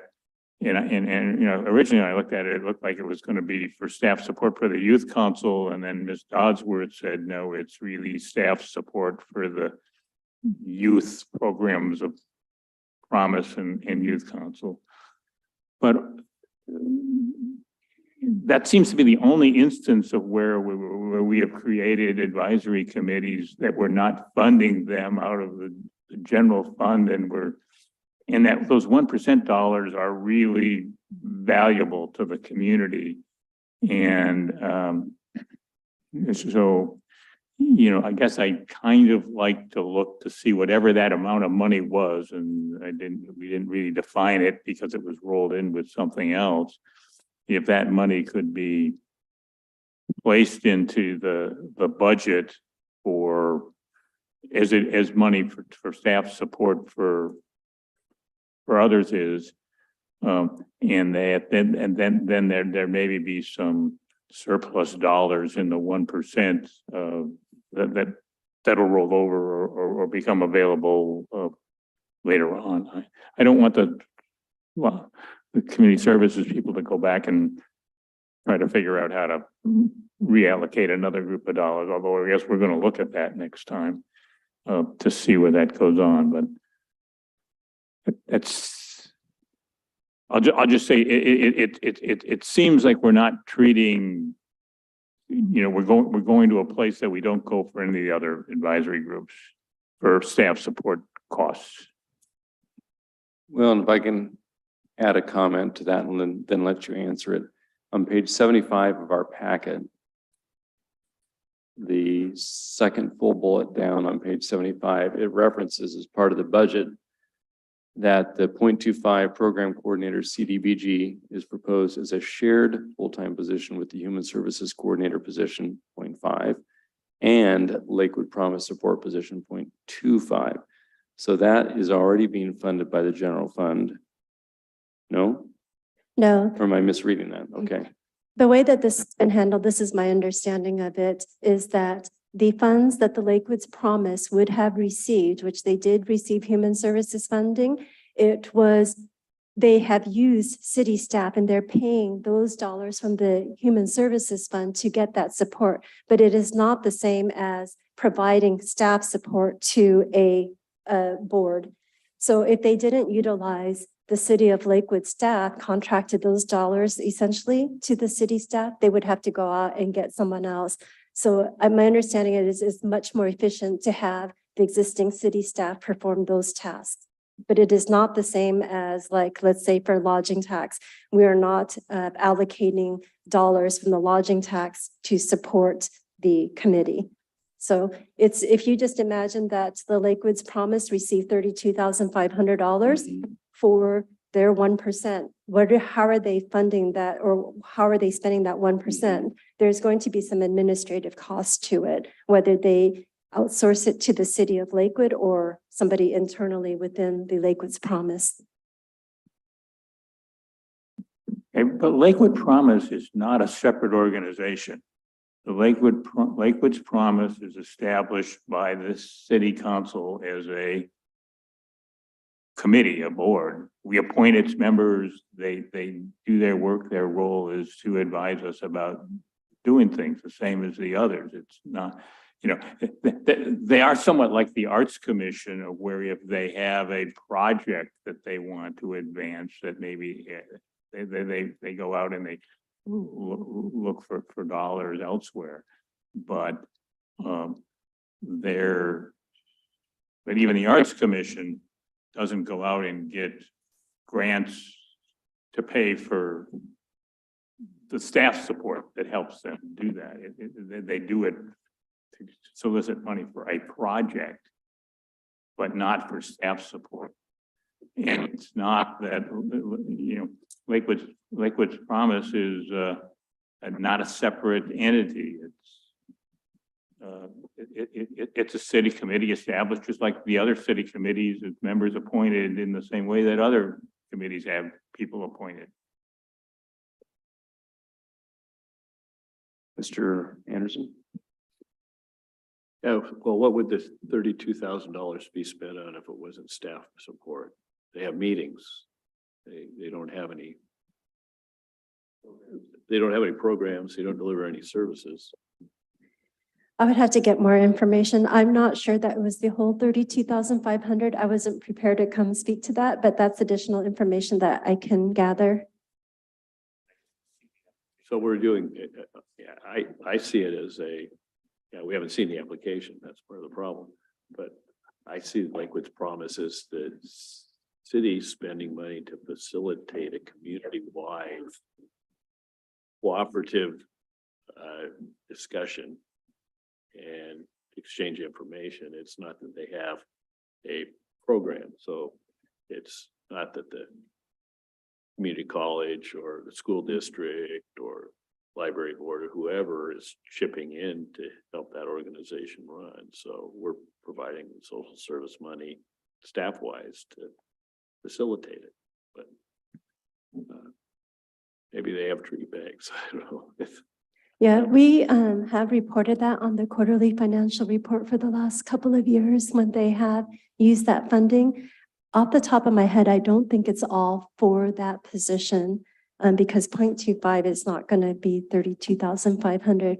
I know that we run some reports and we take a look at what the staff time is in addition to the other charges for Lakewood's Promise, but I don't have an exact answer this evening. Mr. Boki?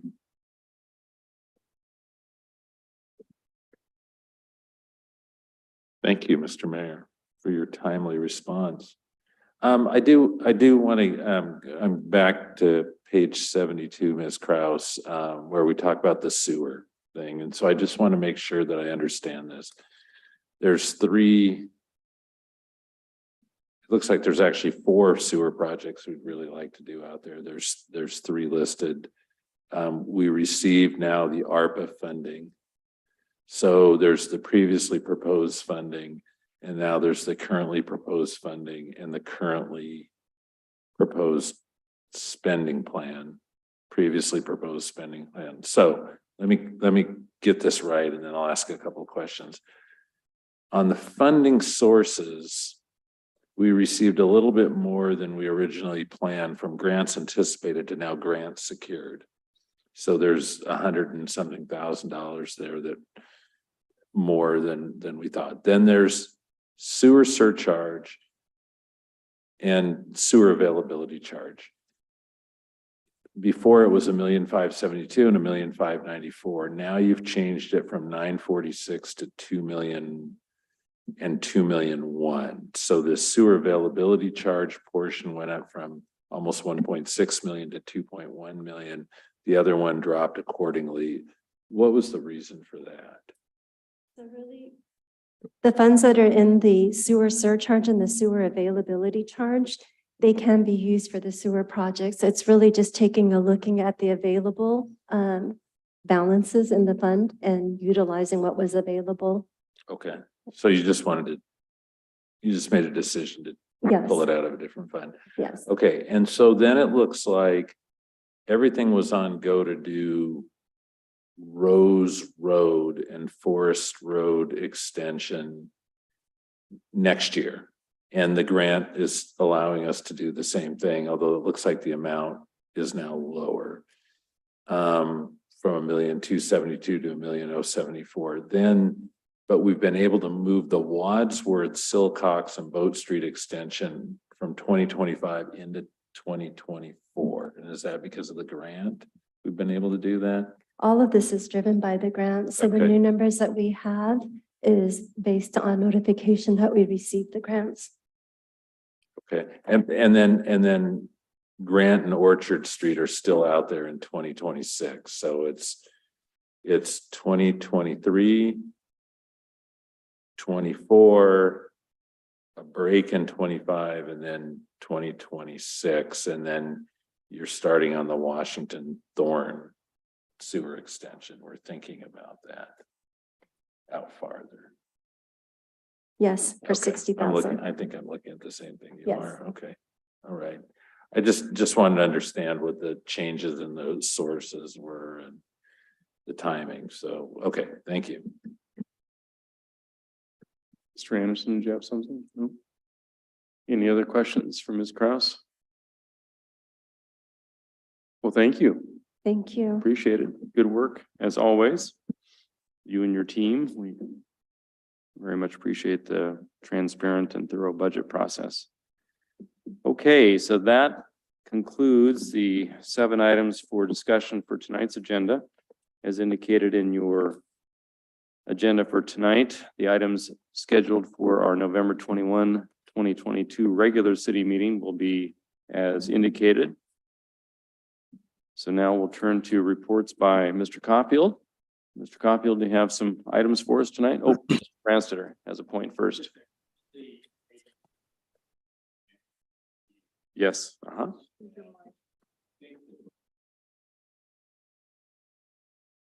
The human services funding recommendations are listed as being on the consent agenda. And I think that there were some things we wanted to see and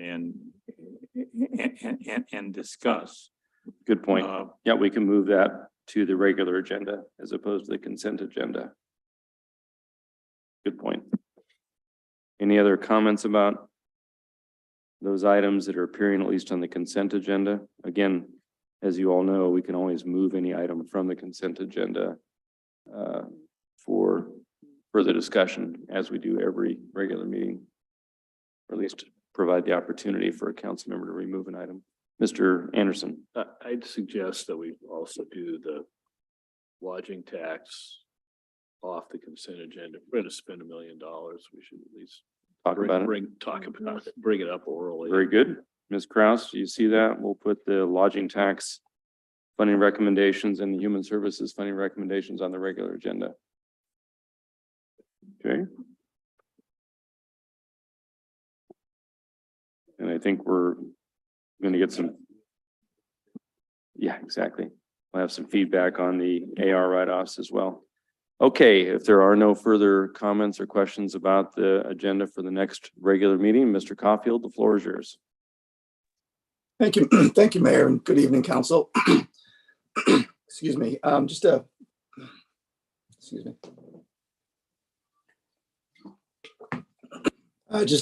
few updates. We got a little bit more information from the Lakewood Sister Cities Association regarding the visit from our sister city, Gimhae. And they're set to visit on December 4th and the 5th. And right now on December 4th, which is a Sunday, they're planning for a welcome dinner that they would host at 6:30 p.m. Our understanding is that the location is still to be determined, so we'll keep you appraised of that. And then the next day on Monday, 2 items. The first is that they would like to propose a meeting with city officials, including the mayor and the council, for a formal signing of a memorandum of understanding. Again, formalizing the relationship between Gimhae and Lakewood. And that would occur at 3 p.m. on Monday, December 5th in the city council chambers. And then that evening, as part of your regular meeting, the delegation would like to come to your council meeting, and it will be an opportunity for Mayor Whalen to introduce the delegation to the council and the community and have an opportunity for some words there. So that's kind of, and then they have an itinerary of where they're going to be visiting different areas in Lakewood as well as in Seattle and things. And we'll go ahead and send to you the draft outline of everything, but I wanted to just bring up the specifics as it relates to the Lakewood City Council again on Sunday, December 4th and Monday, December 5th. You have several joint meetings coming up. Actually, the first one is this Thursday. You'll have a joint meeting with the Pierce County Library System Board of Trustees to review the recommendations from the Library Advisory Committee. And we've posted that material on the website. Also, you'll be having a joint meeting with your state delegation on Tuesday, November 29th to review your 2023-24 state legislative agenda in the council chambers, and that'll be at 6 p.m. And then a couple of days later, you'll be having a joint meeting with your Pierce County Council member, Janie Hitchen, regarding regarding your legislative agenda as it relates to Pierce County. And December 1st, which is a Thursday, that's at 6 p.m. And that was a date and time that worked well for her as well as for the majority of the city council. This Wednesday, the Tacoma Pierce County Economic Development Board, of which the city is a member, is going to be hosting their annual meeting. It's at the Tacoma Armory. I know a number of council members and the mayor are going to be in attendance. Just wanted to point out is that the city is going to be recognized as an Excellent 10 Award for the city's Lakewood Station District Sub-Area Plan, which is a positive reflection of all of you and the work that you're doing in the area of economic development. I'd really like to commend our assistant to the city manager, Michael Vargas, for his work in coordinating another wonderful community cleanup a couple of Saturdays and Sundays ago. It was pretty dismal weather, but he was out there in his all-weather gear, helping facilitate that process. And just wanted to pass on that there was a lot of happy people being able to come in and get rid of their stuff, so to speak. And also want to recognize Waste Connections for having their crew on hand most of those days as well.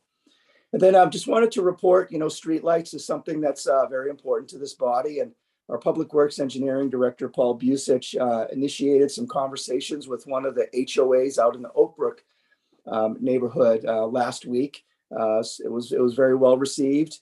And so probably, I guess the way to frame that is that's just kind of the kickoff. There's a lot more community outreach with the Oak Brook community as a whole as we undertake their needs and desires as it relates to streetlights out in the Oak Brook neighborhood. As you know, that's actually the last, after we get the 2022 projects completed, and then we have a project in 23, that's going to be the last area of the city that actually doesn't have streetlights. And then just a friendly reminder that the latter part of this month on November 29th, we're going to have our 13th annual Fallen Food Drive over at the Lakewood Police Station, which is in partnership with the EFN. And also on that day and the next day, we're going to have our 6th annual blood drive over at the Lakewood Police Department as well. And if you have an interest in giving blood, there's a link in the updates that I sent to you where you can get in there and sign up for a blood draw. So with that, Mayor, wanted to keep my remarks short this evening. So that's what I have. Very good. And before I put it over for questions to you, Ms. Schumacher, some of those dates are yet to be on our calendar, like the 29th or a couple of other dates. Just make sure you send them out if you would. Double check with the manager and just update the calendars. Okay, any questions of Mr. Caulfield? Thank you, sir. Appreciate it. Thank you. Okay, let's now turn to council comments. We've got 3 minutes. Mr. Boki. Thank you, Mr. Mayor. A couple of things. I will be attending that EDB. I guess we have to be there right at 4, Mr. Whalen. Are you still on the Mayor Whalen? Does it start right at 4 or is it just? The EDB event Yeah. to be at 4-ish. I think there's Okay. probably some reception-ish thing going on. initially. I have another one of those PCRC working groups on the TCC. The time got changed and I just forwarded that to Mr. Busich and to the city manager. That'll be Wednesday at 1 now. I'm looking for any, we asked for some, basically where we left that last month is we asked for some information on how the other counties doled out what process they used and how they scored their transportation funds. So it's King, Snohomish and Kitsap. So we've asked staff to prepare that and that's kind of what we're going to go over, I guess. So that's rolling along. And then I thought I had something, well, Thursday night, we've got our library thing and I will leave it at that. I'll think about something before we're done, but anyway, thanks. Thank you very much, Councilmember Bell.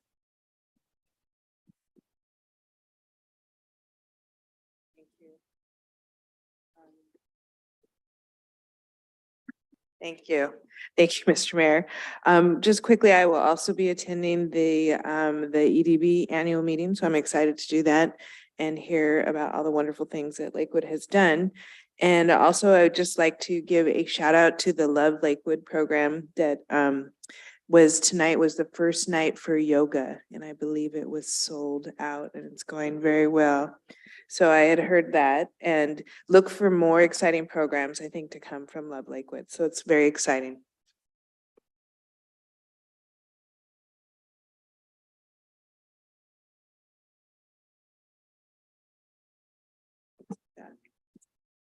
Very good. Councilmember Brandstetter.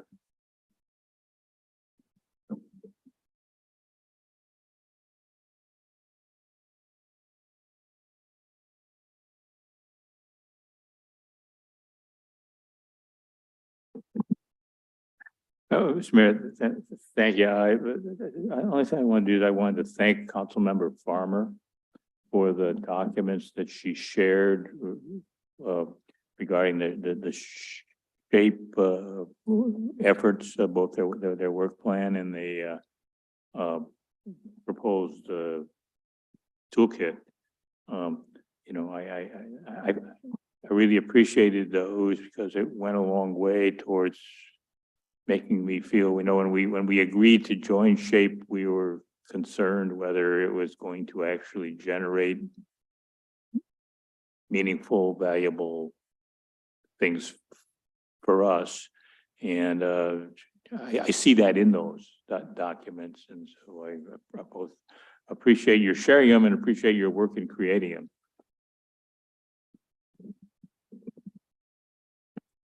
Councilmember Farmer.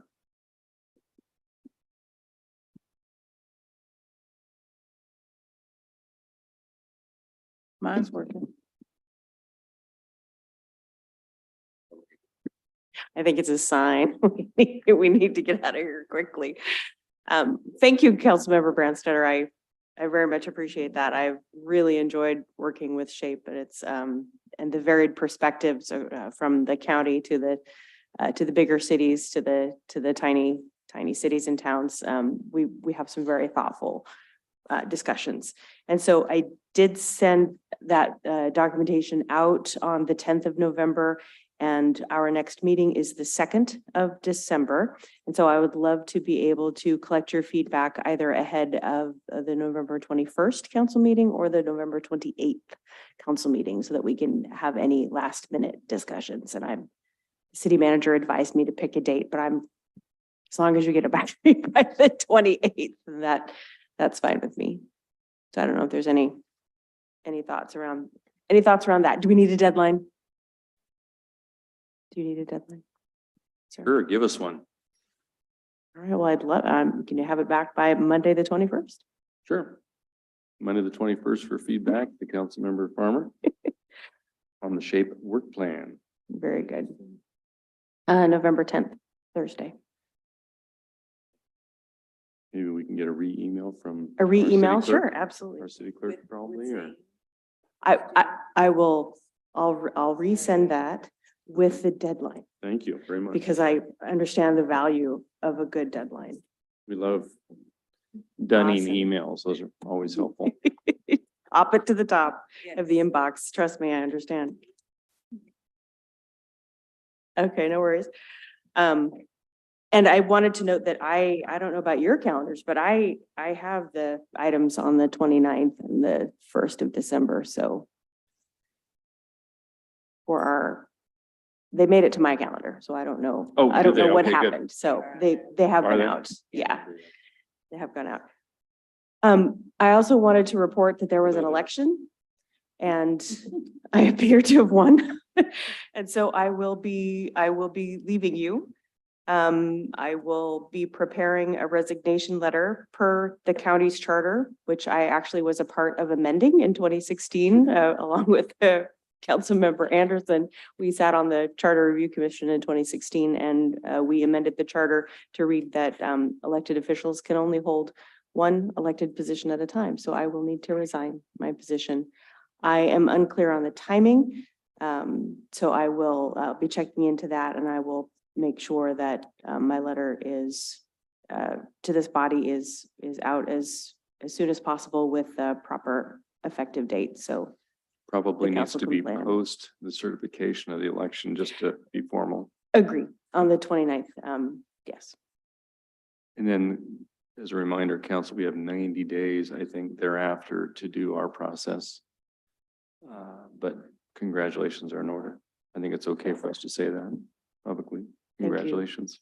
Thank you so much. It's incredibly bittersweet. And I tell anybody who listens is that I very, very much enjoy my work here on the council and I will be very sad to leave. And if the charter wasn't so amended, I would have gladly filled out my last year. So Well, as we say, what's not to enjoy working with the other people? That's- there you go. Exactly. Yeah. Very good. That's all I have, Mr. Mayor. Thank you very much, Mr. Anderson. Well, congratulations, Councilmember Farmer, and I'm sure we're much easier to work with than people who are mad about paying their sound transit tax on their car tabs, which is one of your next duties. And with apologies to Sheldon Cooper, welcome to tonight's episode of Fun with Flags. We need a Star Wars flag. So that should be Space Cadets flag. It's actually Space Force. I actually, at the ADC convention a couple of weeks ago, I actually saw some people in who weren't going to a Star Wars convention who were in the Space Force uniform, which is a little different. And the second thing in Fun with Flags is just personal preference. Since I've been here, I've never really liked the Lakewood City flag. And I'd like you to take a look at Mr. Caulfield's logo here. Lakewood City flag is on the lowest level of design of the National Association who looks at municipal and state flags. It's colloquially known as a seal on a sheet. They said this is the least imaginative, least representative thing you can have is throwing a seal on a sheet. If you actually put the trees where it says John Caulfield, like on the seal, and you expanded it to the side and you left Lakewood off, you'd have a very attractive, arty type of flag that would represent the mountain, the water, and the trees instead of being a seal on a sheet. But I said, you're a lawyer too. You replace the city manager with trees? Yes, exactly. And we'll have, and as a byproduct, we will have a greater canopy cover. So Yeah. that's all I have. perfect.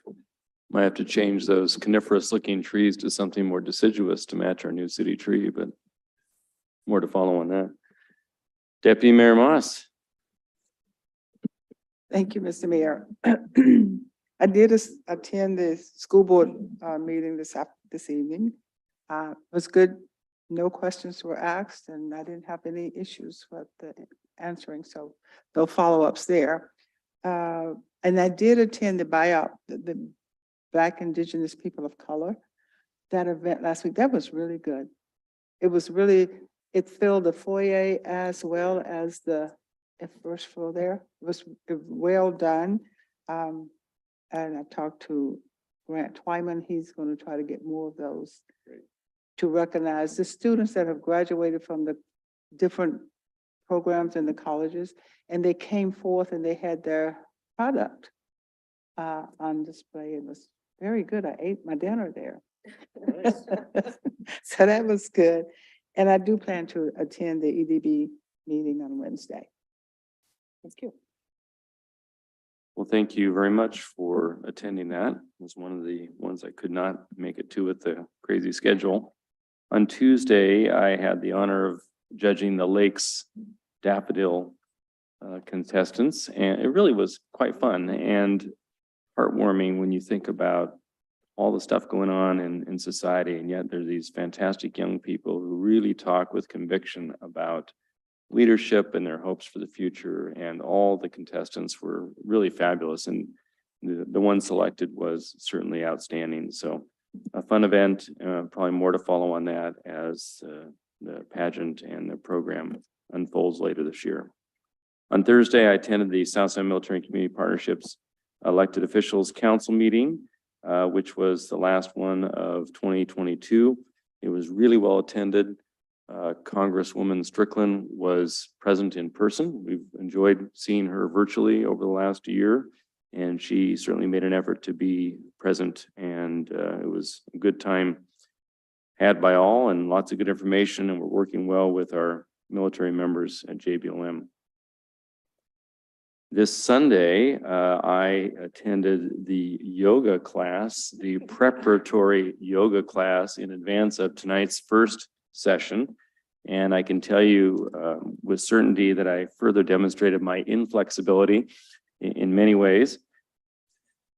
Yeah, it was tough, but she was great. And Sally Martinez did a good job putting it together. And I have to say, it's a fabulous use of the facility.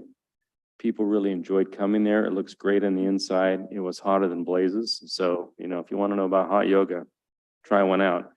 I think they'll dial down the temperature, but it really is a great use of the facility, and the people who attended were very excited about the health and wellness activities that Lakewood's offering. So that's a good thing. Tonight I attended for 3 hours before the fun we've had tonight, a Pierce Transit Commission meeting. Many things were discussed. Projects are moving forward. We reviewed in a study session the proposed budget for Pierce Transit, which is shockingly significant compared to a municipal city like Lakewood. I mean, the budget is 3 or 4 times our budget. It's amazing, but they do good work and lots of good stuff going on, but it's huge. Yeah, exactly. It's just absolutely huge. On Wednesday, I will attend the EDB meeting. Looking forward to that. And on Thursday, I think Mr. Boki and I have PCRC, Pierce County Regional Council. So, right. So we're going to have to maybe have a staff member present at PCRC because I don't believe there are action items. Well, we'll double check to make sure.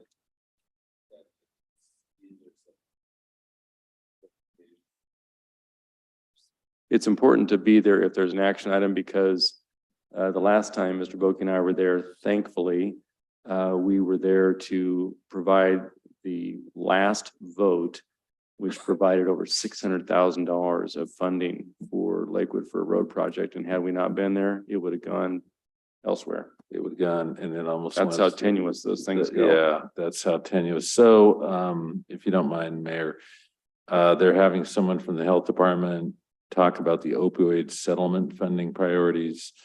The Bethel School District Transportation Concerns, that's Tom Siegel, that Bryn Brady, talking about legislative priorities discussion, then election of 2023 officers. And that's it. So no funding action items that we need Yeah. to be concerned with. So we might be able to have a staff member present if need be. Otherwise, I don't think it's going to be critical for us not to be there that night. Right, yeah, I would, I think the EDB. yeah, we more important. probably should be at the library thing if we don't Yeah, have to be at absolutely. this. Mr. Anderson? So my question probably for Mr. Bulkey, if you know, is is the health department attempting to allocate money that is to be allocated by the county council and city councils? I imagine I don't know for a fact, but I'm imagine what this means is they're trying to get in front of it, yeah, that they want to be the source of. I don't know that anybody at the county has agreed to that, nor anybody at This- this. yeah, at the Tacoma, settlement and we provides- certainly haven't discussed it here. Yeah, the settlement provides that the money passes through a committee as far as oversight goes, but that it's allocated by county and city legislative bodies. Now that we're in that discussion, it's my understanding, I mean, the first bit of money was distributors or something. Then there are other lawsuits out there that are now gonna settle. All the dominoes are gonna start to fall. So we don't have to make any decisions about how we want to spend that money really until we can figure out how much money we're actually gonna get. Now, I did receive something informally at my day job from a staff member who sent it out to everybody who and I don't know where she got it and had a list and by state and by entity and who would, but it was an estimate and I don't know what settlement it was for. If it was for the first one on the distributors or it was on the next one, which is the one or two of the companies and the big ones still haven't settled, the Sacklers, Purdue. So we may just want to wait for, I don't know how much longer it's going to take to close out these 2 or 3 items, but I assume by this that the health department's making their move, and maybe if everyone comes up with a good plan to do something about how to spend that money, we want to latch on, but I think it would be too early for us to commit to that. Well, I don't think we've Course allocated of anything action. out of it yet. We haven't counted the chickens before they're hatched. So we'll wait till the No, it green is- is in our machine. I think our share is going to be from the wholesalers, it's going to be something in the neighborhood of $65,000 a year for 17 years. I mean, it's not that much. Yeah, which we can deal with a budget adjustment down the road.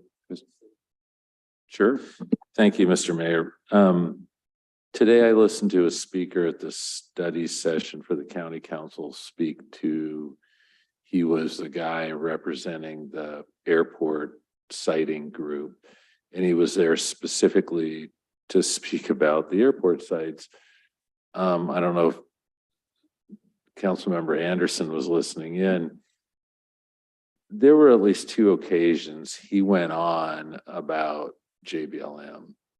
So if we think that door has closed, given the long time frame that we're talking about, this is a 25, 30-year time frame they're talking about, and virulent opposition by, I mean, like Thurston County, they're like, we're not even going to talk to you kind of attitude, right? And the fact that he talked about it and said, there it is, and you don't have to buy land and you don't have to buy, you're right. And then a little while later, he says it again, tells me that while we've been assured that they're not looking at it, that they're looking at it. I would not count that out.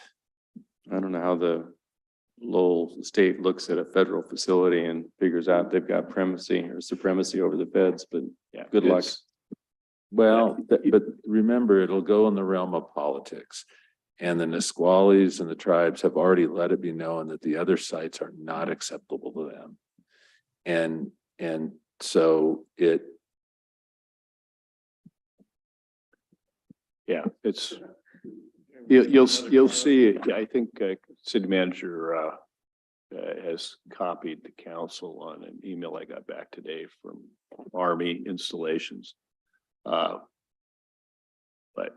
yeah, this person is rogue, but you always have to watch for what I'd call the crazies from Seattle latching on, aside from $15 billion a year in impact and 60,000 direct and 30,000 indirect jobs, to relocate, as this person suggested, would take hundreds of billions of dollars